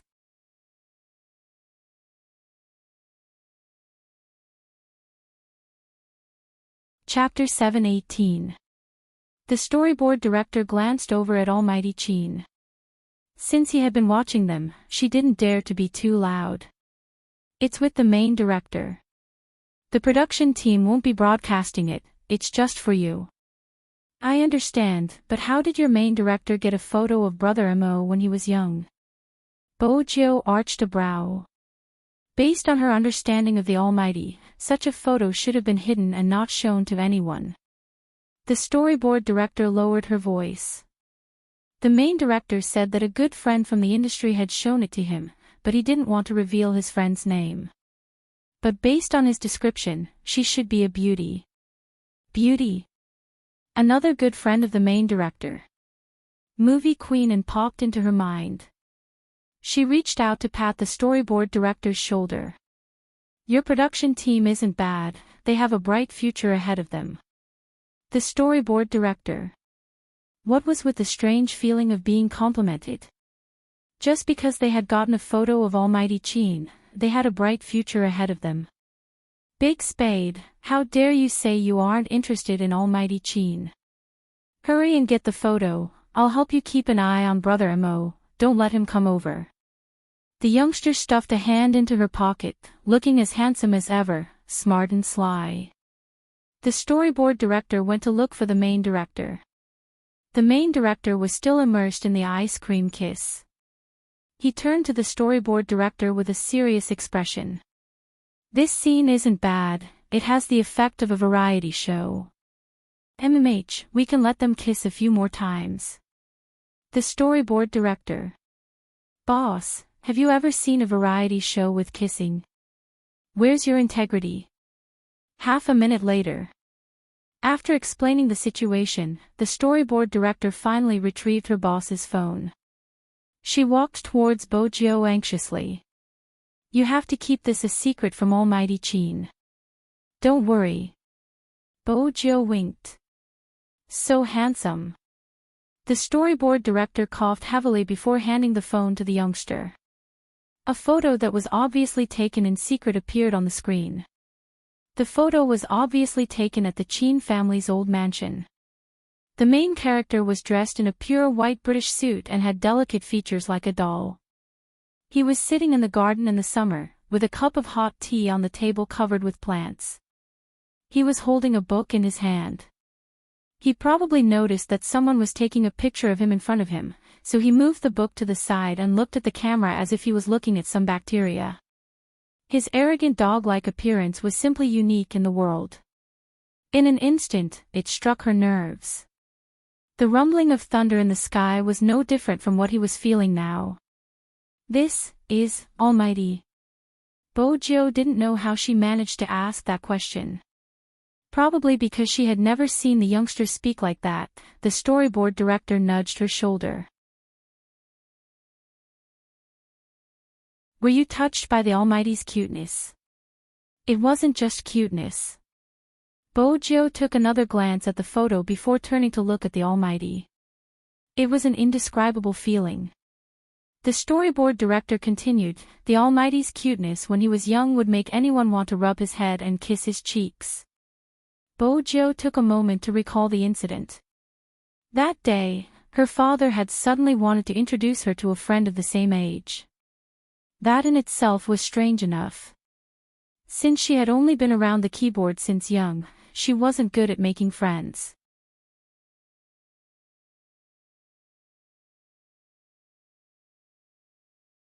Chapter 719. But the moment Bojo saw her little friend, she forgot about the little rocket. Her father was lying to her.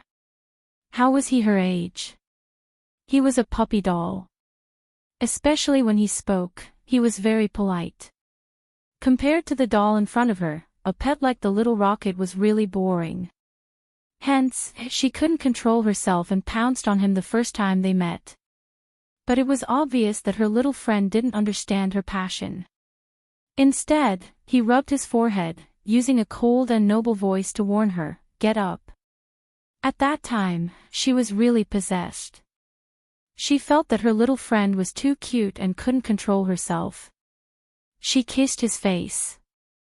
At that time, her little friend's expression changed, his angry little face turning red. He looked at her as though she was 1,000 germs, wanting to destroy her on the spot. At that time, Bojo felt that her little friend didn't understand her passion, which was why he despised her. She stood there aggrievedly, rubbing the bump on her head. She took out her best things to please the doll, asking him, how much do you cost per kilo? What do you want? The doll seemed to be very interested in her keyboard and gave her 3 words in a very light tone. Since she was a doll, she had a temper. Bojo understood. I want to buy you, you can be my pet. Bojo bent over and took out her little treasure. Listening to her words, the doll couldn't stand it anymore and knocked her head.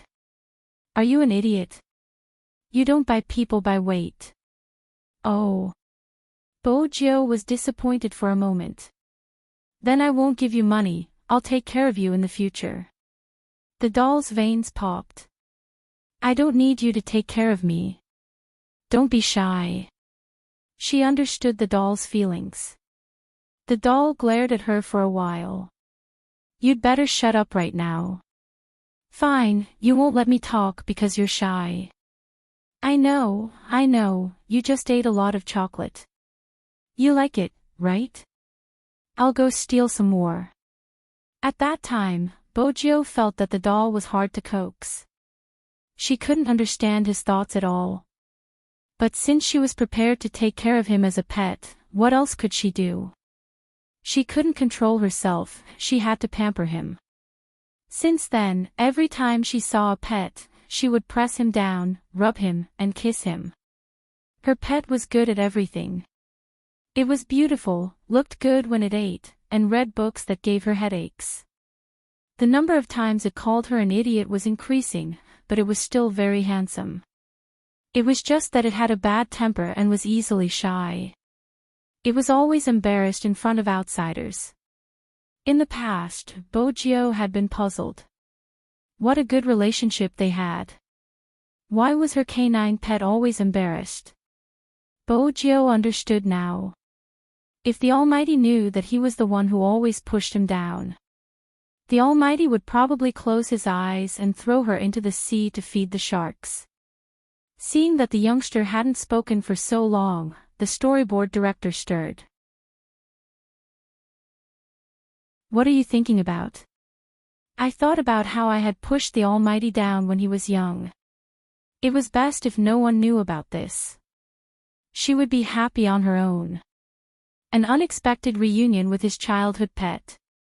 Moreover, this person was an Almighty. The feeling was rather subtle. Honestly, Bojo had never expected the adorable puppy doll to grow into the Almighty.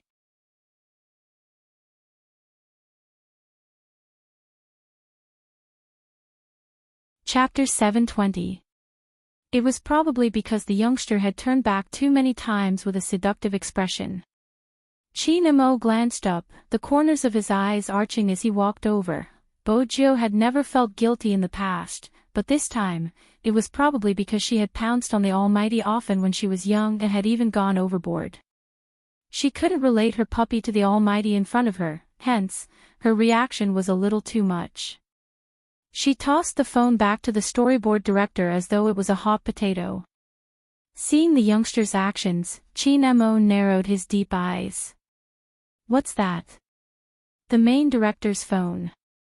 Bojo chuckled lightly, trying her best to divert the Almighty's attention. Do you want an ice cream cone? Chinamo retracted his gaze, focusing on the youngster's smiling face. The thoughts he had suppressed started rising again. A certain someone's behavior of getting close to him really made him want to do something that he shouldn't have done. For some reason, Bojo reached out to touch the bridge of her nose when she saw the Almighty's expression. It was dangerous. F*CK, little spade, hurry and take a look, Fatty is starting to take off his clothes. From afar, Lin Chintao's laughter could not be more obvious. Even though she didn't understand what was so good about Fatty's naked body, it was better than dealing with the Almighty. Hence, she ran. Before she ran, she didn't forget to turn to allow the storyboard director to leave. The storyboard director couldn't tell what was strange about Big Spade after seeing the photos of the Almighty when he was young. But she couldn't pinpoint the exact reason. The news of her meeting her childhood pet seemed to be possessed, popping up every now and then, harassing Bojo. Chinamo reached out, tugging the youngster's collar. How can Zhao Sanpang look? You have to be so proactive. Fatty was speechless. Hey, Chinamo, I'm right here, how can I not look? I'm so handsome. Ha ha ha, that stomach of yours is indeed interesting, Lin Chintao added mercilessly. Fatty blushed. What do you know, it's called abs. Bojo caressed her tummy before caressing the Almighty's. She glanced up with a mischievous smile. Almighty Fatty, look, this is what I call abs. Chi Nemo glanced at the hand that suddenly appeared in front of his abdomen. Even though the hand was slender and beautiful, it was much smaller than his own. It was as fair as jade, causing his eyes to sink. This guy must be doing it on purpose. Touch him. Or should he choose this position to touch? Ha! Chi Nemo didn't smile easily. Lin Chintao watched from the side, an inexplicable chill running down his spine. Speaking of which, if you pluck fur from the tiger's belly, you'll either be killed or eaten by the tiger. How could little Spade not know such a simple logic? Zhao Sanpang watched her actions as well. He felt as though his body was being humiliated, but he couldn't say anything. That scene was also very funny. Of course, the cameraman would not miss it. This kind of scene was also good for the ending. The main thing was that the young man's expression when he raised his chin was very arrogant and cocky. He gave off the vibe of a young master from the capital.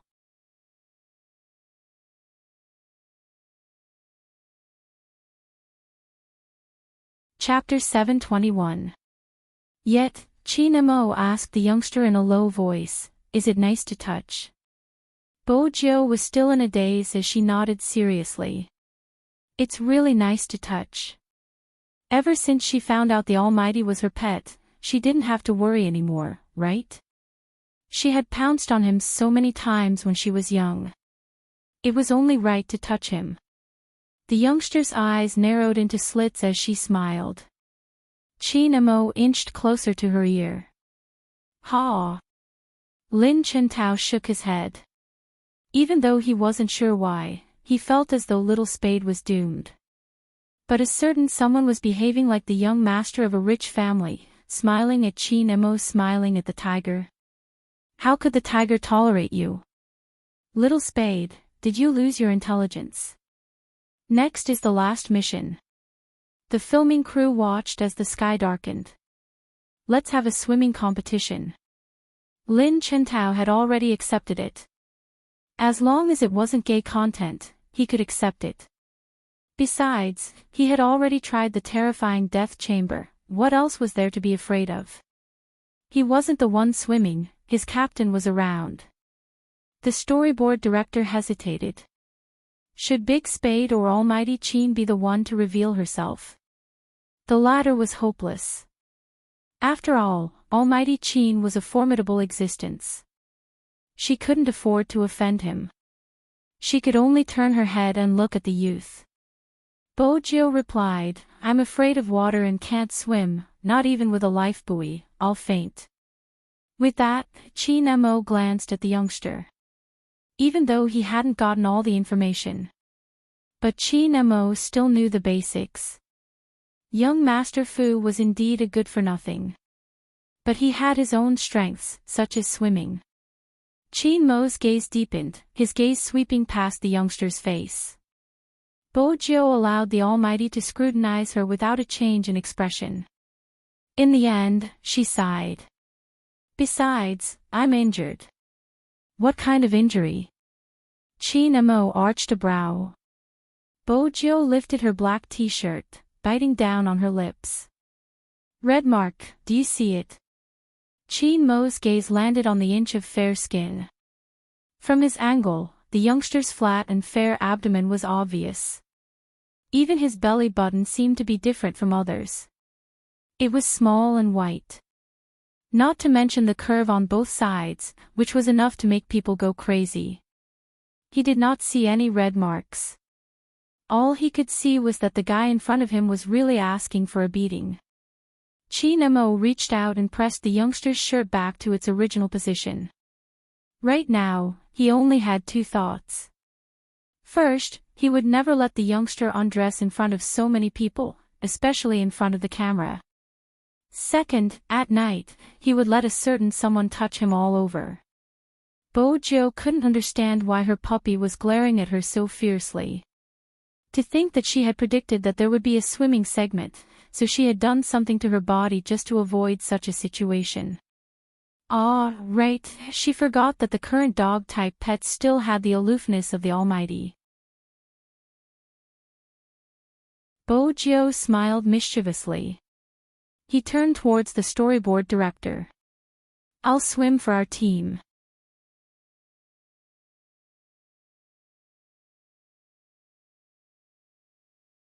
Chapter 722. Rao Rong chuckled. It seems like I'm the only one in this team. The captains of the three teams stood on the same level. The girls in the filming crew were overwhelmed by his handsomeness. Before they could react, Chin Mo had already bent over, tugging off his clothes suavely. His black hair was messy and sexy due to the movement of his clothes.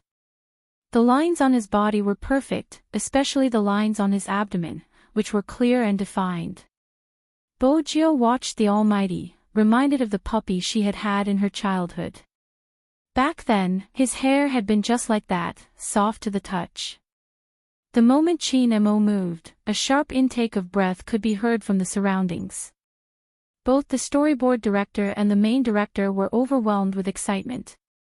How many fangirls would go crazy if this scene was broadcasted? According to Feng Yi, every time Chin Mo showed his face, he had to pay by the minute. Every time he showed his upper body. Seriously, the filming crew could already see the skyrocketing viewership ratings. What was wrong with Almighty Chin this time? He was so cooperative. Was it because the filming crew was too handsome? Bojo didn't move. She was still searching for a time to caress her puppy's hair. Pouncing wasn't possible since her puppy had grown up to become the Almighty. What kind of person was the Almighty? Bojo couldn't be clearer. That explained why she had always wanted to bring the Almighty home. From the looks of it, there wasn't anything wrong with her thoughts. Little Spade, you better control your gaze. Do you know how you're looking at Chin Mo now? It's like a puppy looking at a bone, ready to pounce on it. I didn't believe the rumors I heard about you in the past, but now I realize how naive I was. You even brought your homosexuality into the production team. No, that's not right, there's something wrong with the production team. Are they helping you to seduce Chin Mo? Since we're both assassins, even though you're still a little behind me, let me be honest with you. Chin Mo is too straightforward, don't waste your energy, it's useless. Once she heard his words, she stopped all thoughts of a puppy. Because she finally remembered the most important thing. Confession, the Almighty confessed to her. The premise is, she is not a boy. But the Almighty was gay. Lin Chintao observed the youngster's silent expression, thinking that he had been too harsh with his words. He coughed heavily. Actually, I'm just saying. There's no such thing as a straight man that can't be bent, right? It's all about looks. You're so handsome, you'll definitely have a chance. Bojo glanced at him gloomily. She didn't say a word as she watched him leap out of the sea. Lin Chintao was watching as well. As a man, even he couldn't take his eyes off Chin Mo when he stood up from the sea. Especially when the seawater slid past his lower abdomen and his black hair that was dripping with water droplets, it was enough to blow up a group of people.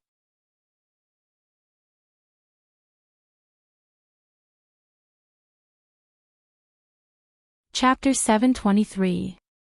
What a joke. So what if he was crushed? When they had been young, he had pounced on them. But a true man shouldn't boast about his past. Besides, the Almighty wasn't easily crushed. The youngster stuffed her hands into her pockets, replying, I'm not gay. Lin Chintao replied seriously, I used to believe that. It was bullsh*t to say that he wasn't gay. Have you forgotten how you took the initiative to kiss Chin Mo with an ice cream cone in your hand? Little Spade, there's a recording, stop trying to deny it. Bojo ignored him since the Almighty resembled her puppy now. Especially when her hair was wet, it was even more so. She remembered. There was a time when she had been busy making a small keyboard and had forgotten that her pet had invited her to play. Her puppy hadn't spoken to her for 3 days. Even her parents hadn't been able to persuade him. His face was cold, as if someone owed him $1 million. Bojo had no choice but to sneak in. Speaking of which, that was when she had learned her wall climbing skills. She entered the bedroom with much difficulty but didn't see anyone. At this time, as a smart kid who wanted to be a hacker in the future, once he heard the sound of water in the bathroom, he would definitely go to the bathroom to take a look. Who knew that as soon as she pushed open the door with the leaves on her head, she would be greeted by the sight of a dog pet with wet hair and snow-white clothes, squinting at her. He wasn't wearing any clothes. Bojo swore that she had only wanted to apologize and hadn't had any intention of peeking. In the end, her puppy hadn't intended to speak to her for 3 days. In an instant, it had become 10 days. Moreover, he had been looking at her as though she was a wolf. Bojo didn't know how many good things she had used to coax her puppy. In the end, her puppy had finally forgiven her, not forgetting to tug at her collar. As a lady, where's your restraint? Bojo hadn't been good at Chinese back then. Restraint? What was that? Her puppy had laughed coldly for a long time. If it hadn't been for his illness, Bojo felt as though her puppy would never have discovered her good side. Ever since then, she had kept her puppy.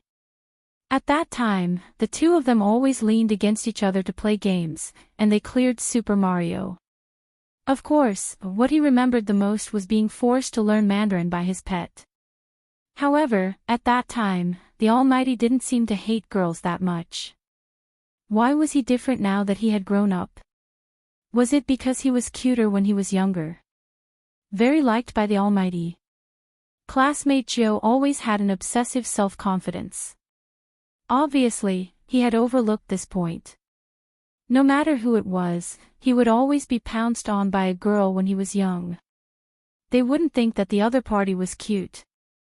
He felt that the other party was a bandit. When Chi Nemo came up from the pool, he saw the youngster's confused expression. She was very close to him, and the light of the setting sun shone on the youngster's clean hair. Such a person should have been taught a lesson a long time ago. However, they weren't in a hotel, so it wasn't convenient for them to do anything. Chi Nemo turned sideways, picked up the white towel on his head, and covered the youngster's face with it. I won't watch it anymore. The more he watched, the more he couldn't control himself.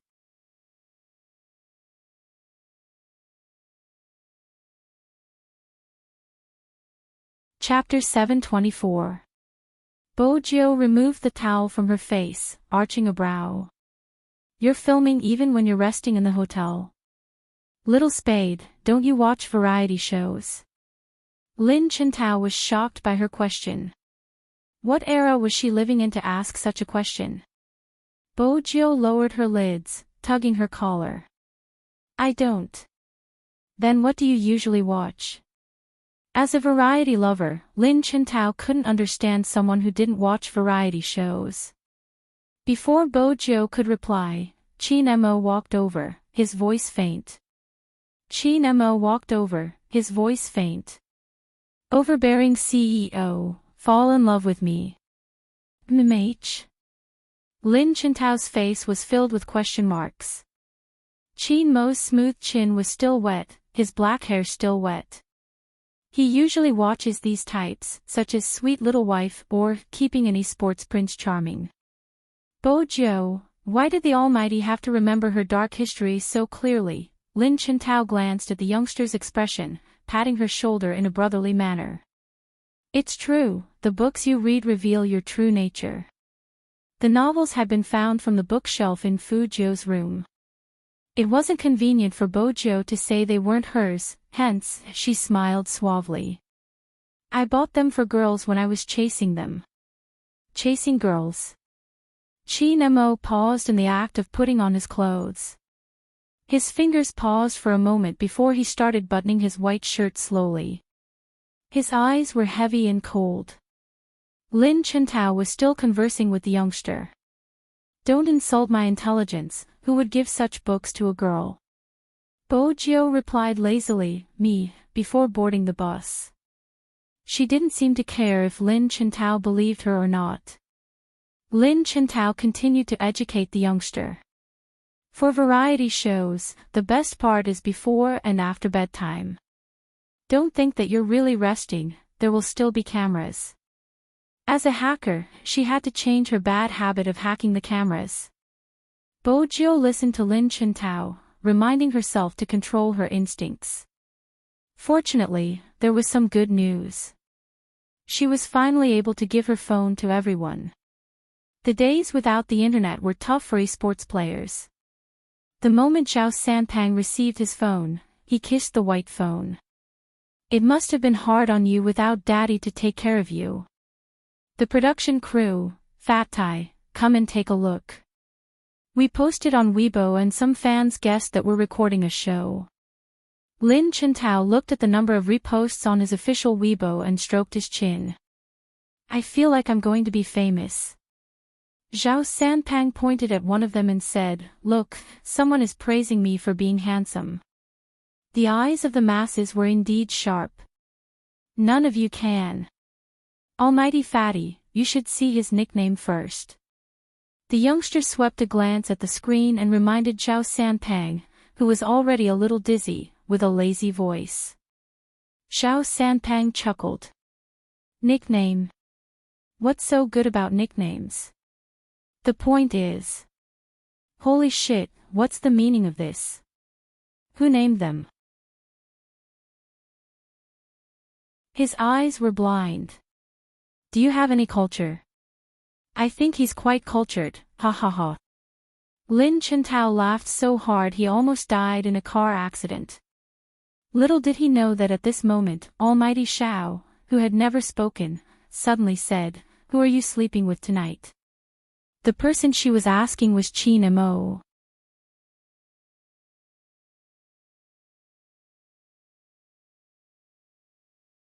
Chapter 725.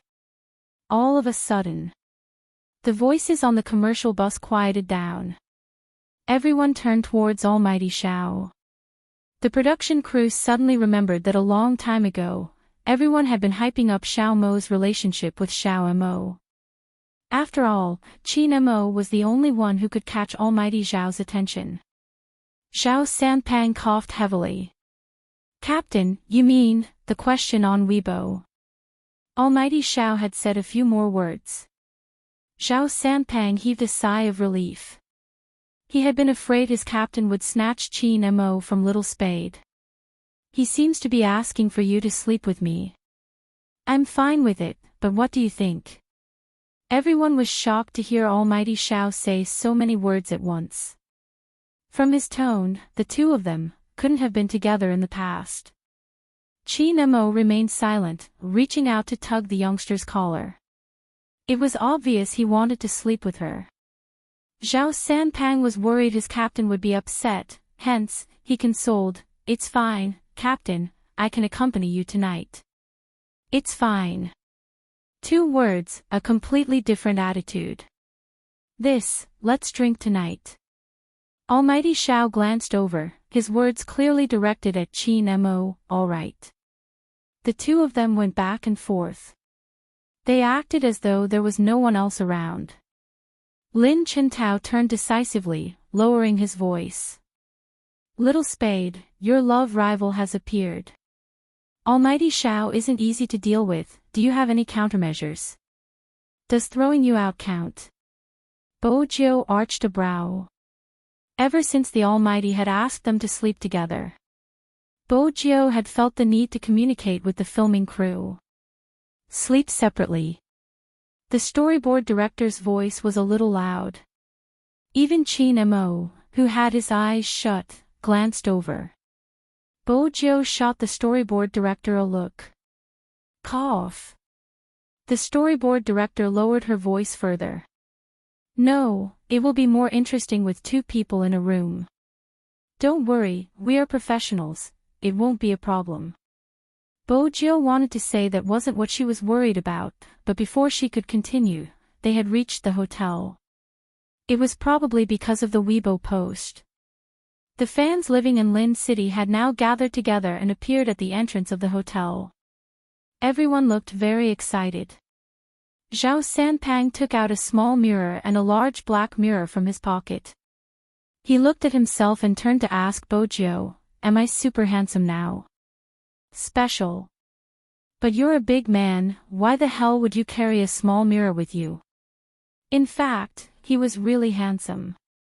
Especially after completing the mission, everyone put on the team's uniform with a white shirt inside and a black bag on one shoulder. When they got off the bus, they immediately became a sight to behold. Moreover, this kind of scenery was not something that could be seen all the time. When the 3 teams stood together, it was more than just eye-catching. The screams of the fans could be heard from afar. "I really can't help it. It's all because I'm too handsome," Zhao Sanpang said as he walked. Lin Chintao unceremoniously kicked him. As fans, they loved watching their idols interact like this. It always felt very loving. Moreover, only after meeting the real person did he realize something. Spade Z and Almighty Qin were really handsome. Moreover, the actions of those 2 people could really stir up people's hearts. Let's take the simplest example. The youngster was originally walking in front with one hand in his pocket. Almighty Qin reached out to pull the strap of the youngster's bag. The youngster stopped, glancing over to hear what Almighty Qin was saying.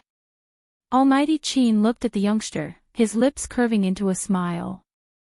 His smile was so warm that the fans couldn't help but want to take pictures. The production crew hadn't expected so many fans to camp at the hotel. Fortunately, they were quick to react and immediately called the hotel's security, asking them to help control the scene. There were indeed many things to take note of when dealing with fans. Otherwise, it would be hard to explain once it made the headlines. Hence, even the security guards didn't dare to push them, using their bodies to block. The main director shouted until his voice was hoarse. With much difficulty, he managed to send the guests into the hotel. Fortunately, nothing untoward happened. But there was one thing. If the situation continued, tomorrow's filming would probably be shortened. There were benefits to being popular, but at the same time, there were unavoidable obstacles. F***ck, the shape of my hair. Zhao Sanpang pointed at his head. It had indeed been squeezed a moment ago and now, it was standing straight, looking rather amusing. Lin Chintao couldn't bring himself to laugh. "This is my last outdoor variety show." Bojo arched a brow. Lin Chintao gritted his teeth. "Why aren't you asking me the reason?" Bojo remained silent, unwrapping a lollipop. Lin Chintao couldn't help himself. "In the past, I didn't think fans should be like this." "What do you think?" Zhao Sanpang was the one who asked that. Lin Chintao couldn't describe the feeling he had, it was just that some people had told them to stop but they still chased after them. When they moved, they would even bump into the production crew's assistant. It was a painful feeling.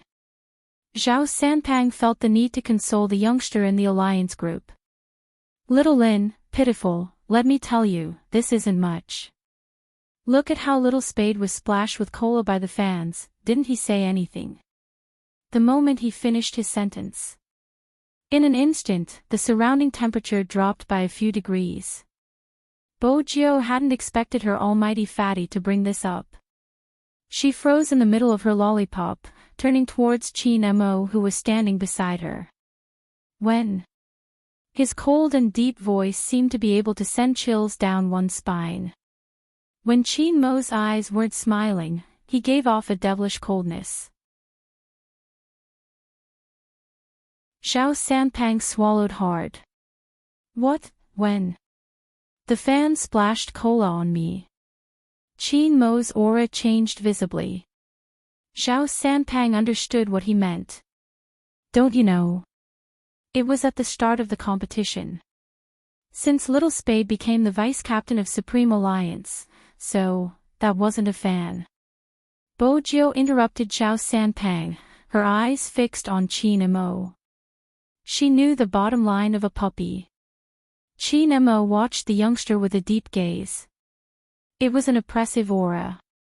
Zhao Sanpang and Lin Chintao wanted to hug each other to resist the coldness. Who's the mastermind? Qin Mo's voice rang out again. There was no warmth in his voice. Bojiu didn't reply since she had already dealt with him. If she said anything, her relationship with Old Bai would be exposed. It wouldn't be good if the Almighty found out she had hired someone to keep an eye on things and guessed what was going on. Qin Mo glanced at the youngster before tugging her collar, speaking slowly, "You don't want to say. Then let me ask you, was there an eye for an eye and a tooth for a tooth?" Of course. Bojiu smiled. Then. Everyone heard Qin Mo say, "Okay." His fingers released the youngster's collar. Lin Chintao tilted his head. Is the main point of this matter about revenge? Yes, Qin Mo. You don't know how vengeful he is. Those who like him are completely bewitched by his face.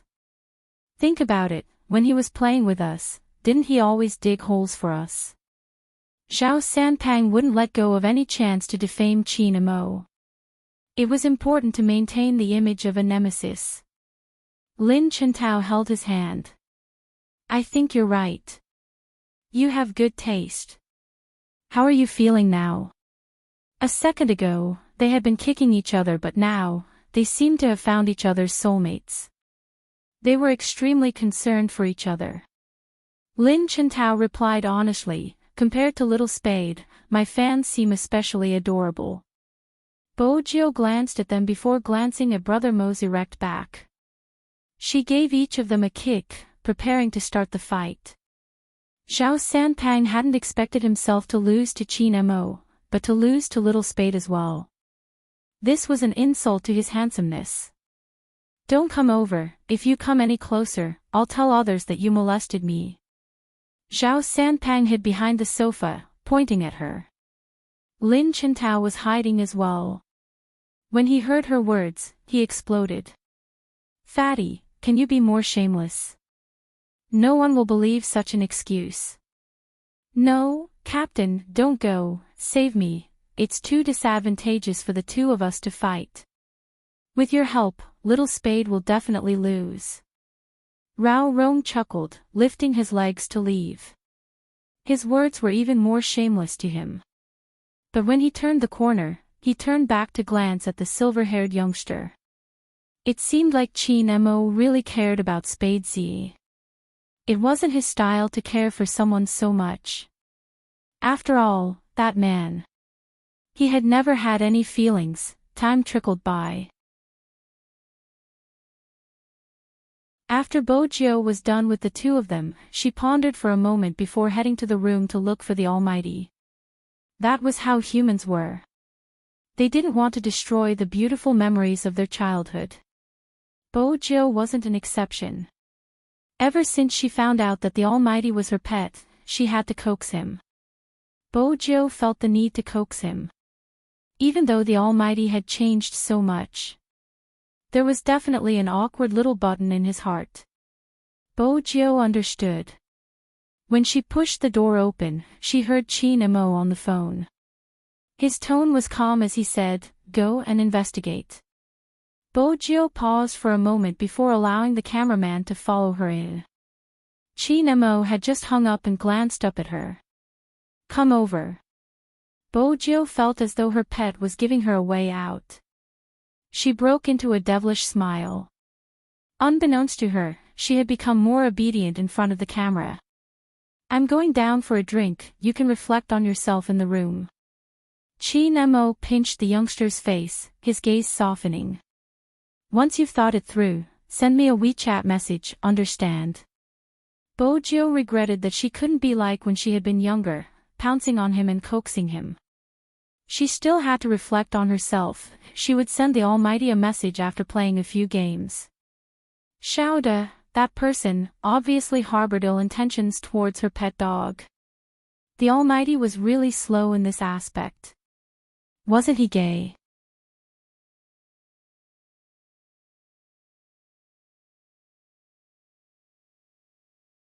Chapter 726. On the other hand, the storyboard director was troubled by the content. Should they shoot it or not? If they did, they would have to include the previous scenes as well. But the previous topics were too sensitive and weren't suitable to be broadcasted. But through this incident, the filming crew understood. Some people in the production team also understood that there was a reason behind the coke splashing incident. In the past, they had always felt that the entertainment industry was full of twists and turns. But now, they realized that as long as you were the center of attention, you would be pitted against. Almighty Chin's attitude was obvious as well. He was protective. The storyboard director took a moment before deciding to keep the part where Almighty Chin pinched little Spade's face since it was too loving. The rest could be edited out. The youngster noticed them, arching a brow. Why aren't you following Brother Mo? I'll stay and film you. The storyboard director felt as though she was turning into a Spade fan, wanting to give the youngster more screen time. Bojo rejected them decisively. Hurry and film Brother Mo. With you guys around, Almighty Shao won't dare to do anything to him. The storyboard director, there will be someone filming, the cameraman interrupted. Bojo smiled. That's good. The storyboard director couldn't help asking, what do you think Almighty Shao will do to Almighty Chin? His gaze is so obvious, what do you think? Bojo asked. The storyboard director coughed. Bojo took a moment before breaking into a smile. But he won't have a chance. Why? Bojo arched a brow. He isn't Brother Mo's type. Was she going to expose Almighty Chin's ideal girlfriend? The storyboard director's eyes lit up. What type does Almighty Chin like? Someone as handsome and aggressive as me. Bojo leaned back, her long legs crossed as she opened the Hero app on her phone, a mischievous smile on her face. The storyboard director, should we broadcast this part? The cameraman asked his colleague. The storyboard director held her forehead. We can't broadcast it, it'll attract haters. It's fine, I have a lot of haters. Bojo arched a brow at the two of them. Do you want to play hero? I'll carry you guys. The reason why the production team was so excited when they heard that they were going to invite an esports god was because the entire production team had been addicted to playing games recently. The youngster's question. The cameraman was obviously shaken. The storyboard director replied solemnly, I'm still working. It's mainly because you're so dark-skinned, what's there to be proud of? Playing games with the guests is also considered work. The cameraman sat down and asked, which area are you from? Hey! The storyboard director insisted. The cameraman said, did you forget what Tima said about us? 10,000-year pit. The storyboard director's attitude changed instantly. This episode is mainly about esports. How can there be no gaming scenes? Let's film Spade's hand speed, come on, let's go. The little assistant didn't expect that the important task of filming would fall on her. However, looking at the people who kept their heads down and swiping their phones, she always felt that some people could only be truly understood after interacting with them. For example, the young man didn't talk much, but he could make people feel comfortable around him.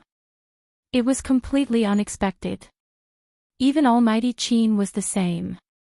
He had thought that such a great god would not be easy to approach. So much so that they were a little afraid. But now, it seemed that although Almighty Chin was cold, he would never make things difficult for the production team. For the first time, they had the desire to do something well. While bringing happiness to everyone, they also wanted to tell the fans what these almighties were like. The people they liked were truly wonderful. In contrast to the addicted gaming in the room. In the hotel restaurant, the decor was elegant, and there was someone playing the piano. Ever since Almighty Xiao had said that on the commercial bus. The production team really wanted to dig deeper. National champion Almighty Xiao and MVP Almighty Qin, what exactly was the relationship between the two of them? But that was just a thought. The main director called, asking them to film something else and not disturb their conversation. At this moment, the production team finally realized the two people sitting inside. One was young Master Qin from Jiang City, the other was young Master Xiao from Lin City. They weren't just rich, they were also powerful. Simply put, if you looked at esports, both of them had a red background. I have an answer to the question you asked me previously. Some people who often live under pressure might have a second personality buried deep in their body after experiencing certain things. The things they like would change. This is the information, you can take a look. Qin Mo's gaze fell on the folder that the other party handed over, but he didn't say anything. Almighty Xiao took a sip of wine. This time, who are you investigating? Nobody. Qin Mo tilted his head and lit a cigarette. His slender fingers held it, and a few images of the youngster flashed through his mind. No, that didn't seem like the reaction of the second personality being stimulated. But if it wasn't the second personality, how could he explain the information that Fatty had given him when he was in America? A person who had never touched a computer. Suddenly, he knew hacking skills. A person who used to frown when he saw a game. He just stayed in the hospital, and when he came out, he became the rookie king of Zone C. Other than the stimulation of the second personality, there was no logical way to explain it. Qin Mo's eyes deepened. His face couldn't be seen clearly in the smoke. There is another situation that I am still researching. When I think it is possible, I will call you. But I also have something to ask you. Qin Mo raised his eyebrows. What? Is your hand really fine, or did you come back early for some reason? When Big Brother Xiao asked this question, Lin Fan's expression changed. The smoke became much thinner. Qin Mo flicked his cigarette. Find out more about the enemy. No need. Xiao placed his glass down and stood up. But we both know that if your hand isn't healed, Supreme Alliance will never be able to defeat Xiangnan. Qin Mo took a puff of his cigarette but didn't say anything. The conversation between the two of them ended there. In the room, Bojiu felt that she had killed enough and it was time to remind the Almighty. She opened WeChat. Brother Mo, you can't drink until you're full. Do you want a barbecue? After listening to the voice message, Qin Mo reached out to extinguish his cigarette. Hungry. Being hungry wasn't a big deal. She was more worried about what someone would do to him. There was something in Qin Mo's voice. Come down. All right. Bojiu paused. Where's Almighty Xiao? Qin Mo arched a brow. Why are you concerned about him? Aren't you drinking together? Qin Mo replied, I've finished. Bojiu was satisfied with his answer. She knew her puppy wouldn't be Almighty Xiao's type. She kept her phone and stuffed her hands into her pockets as she headed downstairs. Qin Mo's gaze didn't leave the screen. If it really was a second personality. What if it suddenly disappeared? What would happen? Qin Mo thought about the possibility. Qin Mo tightened his grip on his glass, even his breathing seemed to stop for half a beat. He wouldn't allow that to happen. The lights dimmed and the piano music in the dining room changed.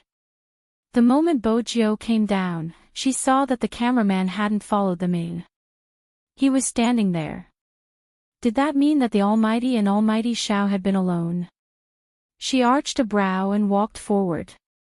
There was a knife and fork on the table, along with a bottle of red wine that had been soaked. Bojiu walked over and picked up the bottle, preparing to pour herself a glass. Qin Mo held on to the youngster's wrist. It seems like someone hasn't reflected deeply enough. I was wrong.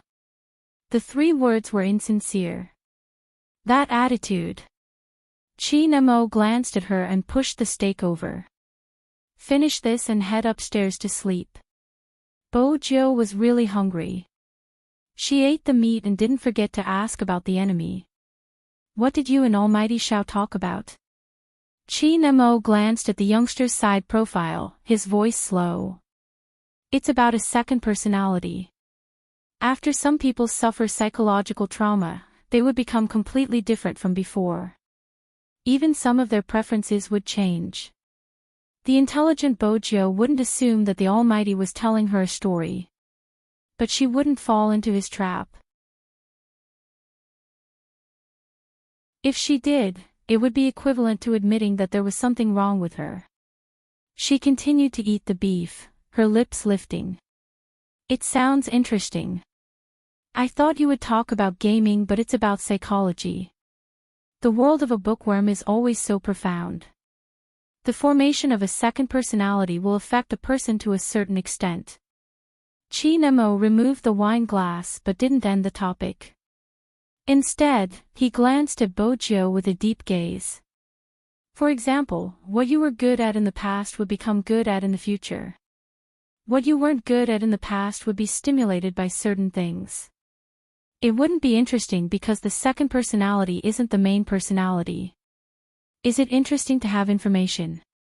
Bojiu couldn't understand why the Almighty's aura had turned cold. But her instincts told her. The so-called second personality was definitely related to her. The Almighty had already started investigating her. Perhaps it was because she had been caught red-handed in the convenience store. Regardless of the situation, it was only a matter of time before the Almighty discovered her secret. Bojiu took another bite of the steak. It's interesting to exist. Is that so? Qin Mo's voice turned colder. Bojiu chuckled. Yes. The meal wasn't much. Mainly, Bojiu wasn't sure how much the Almighty had found about her. He probably already knew that there was a huge difference between the current her and the past her. Hence, the next step was to investigate. Bojiu narrowed her eyes. Fortunately, the cameraman didn't enter.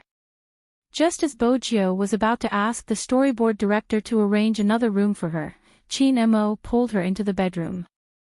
Just as Bojiu was about to ask the storyboard director to arrange another room for her, Qin Mo pulled her forcefully into the bedroom. A door separated the filming crew. There was a camera in the room. At this moment, the guests were free to do whatever they wanted. Bojiu hadn't expected that the Almighty wouldn't even do anything. He only said 2 words to the camera, sleep. He immediately pulled a towel over and covered the camera.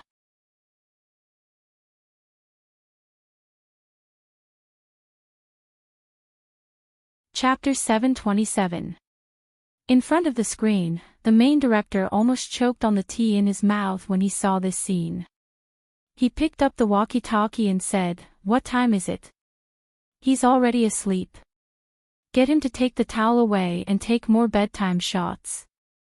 "Why don't you tell Almighty Qin yourself?" They didn't dare to order him around.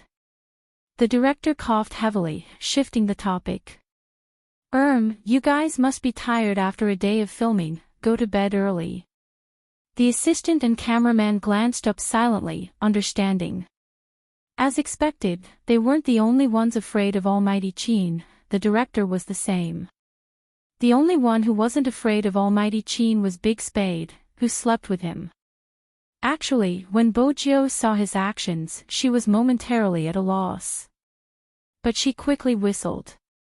Then, he turned around and unplugged the voice cable. It was a piece of cake for a hacker. Bojio had been smiling leisurely. But when she saw Chin Mo walking towards her, she raised her eyebrows. The Almighty's aura was too obvious. Bojio wanted to turn to the side. But this time, Chin Mo didn't want to exchange blows with a certain someone. He pressed his entire body against the wall and pressed the youngster against it. The coldness in his eyes couldn't be more obvious.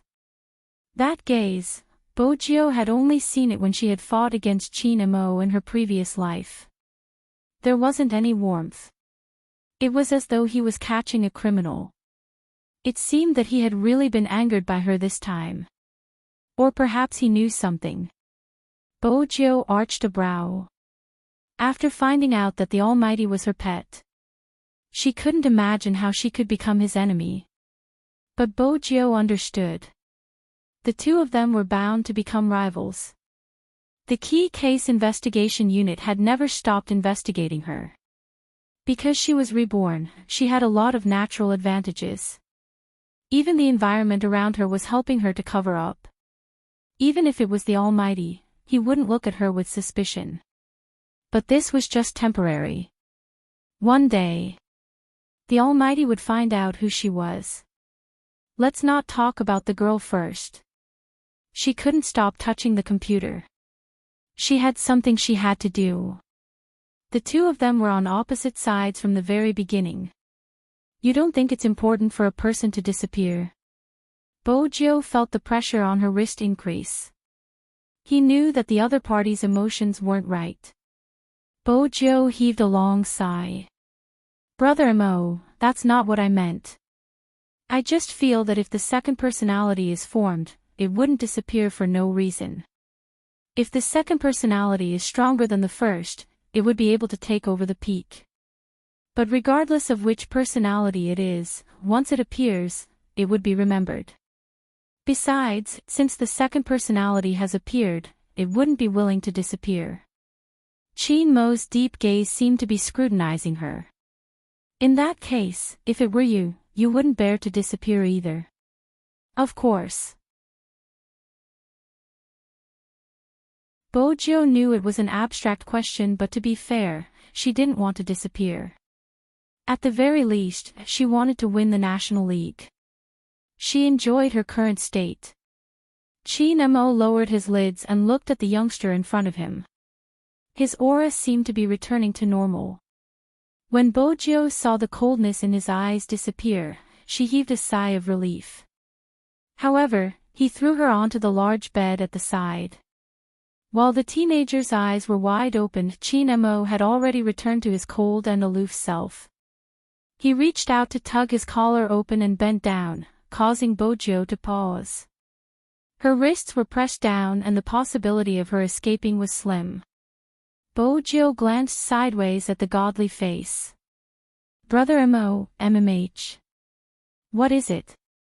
Chin Mo's lips were right beside the youngster's ears, his voice deep and pleasant. Didn't you say it was sweet just now? His breath landed on the area above her neck. When it touched her skin, a numbing sensation surged out, causing Bojio to shiver. Chin Mo inched closer, his fingers pressing down on the youngster's restless long legs. He chuckled lightly. Not bad reaction. Bojio smiled, thinking about how to retaliate. Brother Mo, most people wouldn't act like this after a confession. You said it yourself, it's just a normal person. Chin Mo's eyes darkened when he saw the faint smile on the youngster's face. If it wasn't for the fact that there was a group of people eavesdropping outside, he would have torn her clothes apart. Once the thought came, it was hard to suppress it, especially for a man. In such matters, he was too thin-skinned. His face and neck were flushed, even the back of his ears was a patch of pink. He had no choice but to retaliate. Bojio threw out a lead. The mastermind behind the Coke incident, Brother Mo, let go of me, I'll tell you. In your eyes, I'm such a useless person that I can't even find out who the mastermind is. Chin Mo inched closer to the youngster's neck, his thin lips landing. The cool touch made Bojio melt instantly. She knew that the Almighty had never been in a relationship. But how exactly did he get his skills? Did he specialize in attacking other people's weaknesses? Don't think about it. Chin-mo watched the youngster's watery eyes, dark and clear. He couldn't help lowering his lids, kissing the corner of her eyes. You were the one who started the fire, how could you have forgotten, MMH? Such a kiss was unbearable. It wasn't convenient for Bojo to move around. If she moved, there would be physical contact and her secret would be exposed. Brother Mo, you know I'm not gay. I'm gay because you're my best friend. And a pet. Chin-mo glanced up, pausing slightly. It's a pity I don't want to treat you as a good friend, no good friend would do such a thing. As for why you weren't gay before, that's because you hadn't met me. I remember you saying you like handsome men, Joe. With that, he lowered his voice. His cool breath was flirtatious, hitting the tip of her nose inch by inch. When he caressed her face, it seemed to have a bewitching effect. Even his uniform was pulled open, revealing his faintly discernible abs. The smooth lines made it hard for her to shift her gaze away. Aren't you tempted at all when you see me like this, MMH? It was as though he was born with such a demon, living in the depths of the deep sea, his voice elegant and luxurious. As long as he wanted to, he could seduce all the women in the world. Chin-mo was definitely one of them. His white shirt was half open, like a blood-sucking aristocrat. The aura of abstinence mixed with his mixed blood features. Regardless of whether it was in the esports arena or during their battle, he was always at the top. He was always within her reach. He was like a demon that could steal people's souls.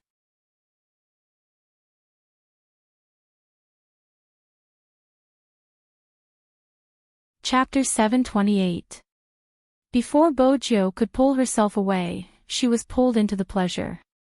He wasn't even 18 years old. Her body couldn't resist his seduction. She didn't have the ability to resist. Besides, that face reminded her of the first time she had pounced on her pet. Messy black hair and a different pair of eyes. It wasn't a woman. Even a man wouldn't be able to escape. He knew she couldn't resist his seduction, but he still used this trick. Bojo raised her arms, circling Chin-mo's neck. Her lips inched closer, not hesitating at all. Chin-mo lifted his thin lips. The moment he kissed the corner of the youngster's lips, a sharp gust of wind blew. It was a beautiful capture and suppression. Their positions swapped. The youngster's arms were by Chin-mo's side, her gaze lowered. Brother Mo, you should know that even if I have a reaction, it's just a physical reaction. It doesn't mean anything. With that, Bojo lifted her hands, pulling Chin-mo's white shirt up. She wanted to stand up. Chin-mo held onto her wrist, his black hair falling down. He seemed to be smiling, but there was a hint of coldness in his voice. Why don't you have such a high resistance towards others? Bojo was aware of the Almighty's skills. If she were to reject such a Almighty, their relationship would fall to the freezing point. But she had to continue. Her identity as a girl would be exposed. But the Almighty had been trying to turn her gay. Shouldn't you take responsibility for flirting? When Chin-mo glanced up, he didn't give the person in front of him any chance to regret. He pressed the person's hand onto his burning hot spot. He watched as the youngster's face flushed red and her shoulders trembled. Chin-mo smiled again, looking as dangerous as a devil. His teeth were white and elegant. Didn't you say it was easy to touch, MMH? In the entire world, the Almighty was probably the only one who could behave like this. Even though he said it. His hands were doing that kind of movement. Bojo couldn't control the rising temperature on her face. Chin-mo arched a brow. Why aren't you being straightforward? Joe, men don't really care about this kind of thing. What do you think, especially good friends? Even good friends don't do such things. Bojo bit down on her lips, her ears turning red. She wanted to pull her hand away. However, Chin Mo wasn't willing. Even the heat of his breath was a little scorching. There was only the reflection of the youngster in his deep eyes. Is that so?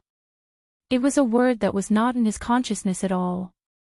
But it made this man even more irresistible. It was a very strange feeling. Bojo had never experienced it before. He could control a person's breathing and even the look in their eyes. She could clearly see her own shadow swaying in that person's pupils. She could also see Chin Mo that no one else had ever seen before.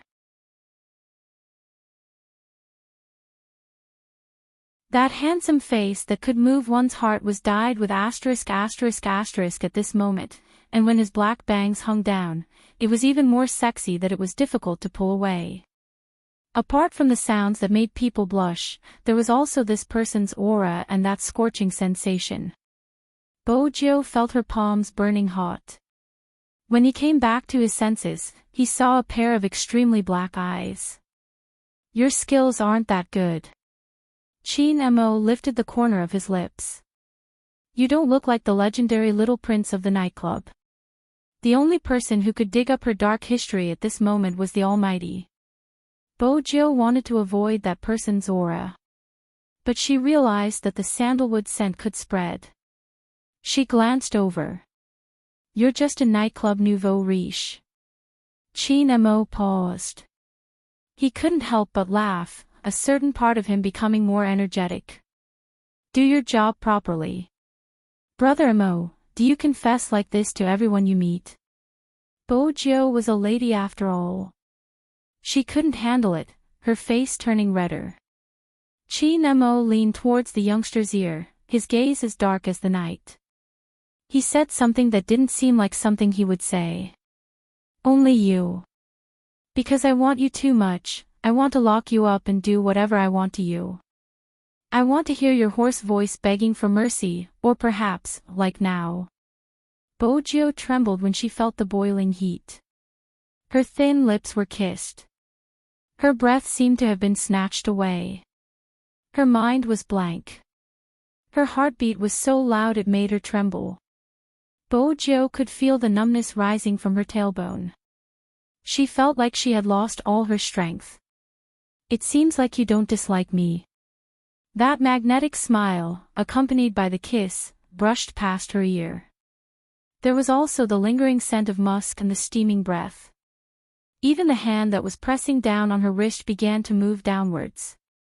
It brushed past her waist, followed by her abdomen, kissing through the uniform. Just as it was about to move to between her legs, Bojo widened her eyes in shock. A crisp slap. The dissonant sound rang out at this moment. It was extremely piercing. Chin Mo didn't look at the back of his hand that was red from the slap. Instead, he lowered his lids, looking at the youngster who was still flushed. Bojo replied, Sorry, I don't need it. She stood up immediately. This time, besides her speed, Chin Mo paused when he heard the two words. This was the response he didn't want to hear the most. As a criminal psychologist, he knew when a man was the easiest to be flirted with. That was why he used such a method to turn a person gay. Chin Mo turned sideways and looked at the closed bathroom door. It was like a chasm that couldn't be crossed. The clear sound of water flowing could be heard. Bojo watched as the thing in her palms was washed away. She glanced up at herself in the mirror. After washing her hands with the hand sanitizer, she washed her face. Just a little more. Just a little more.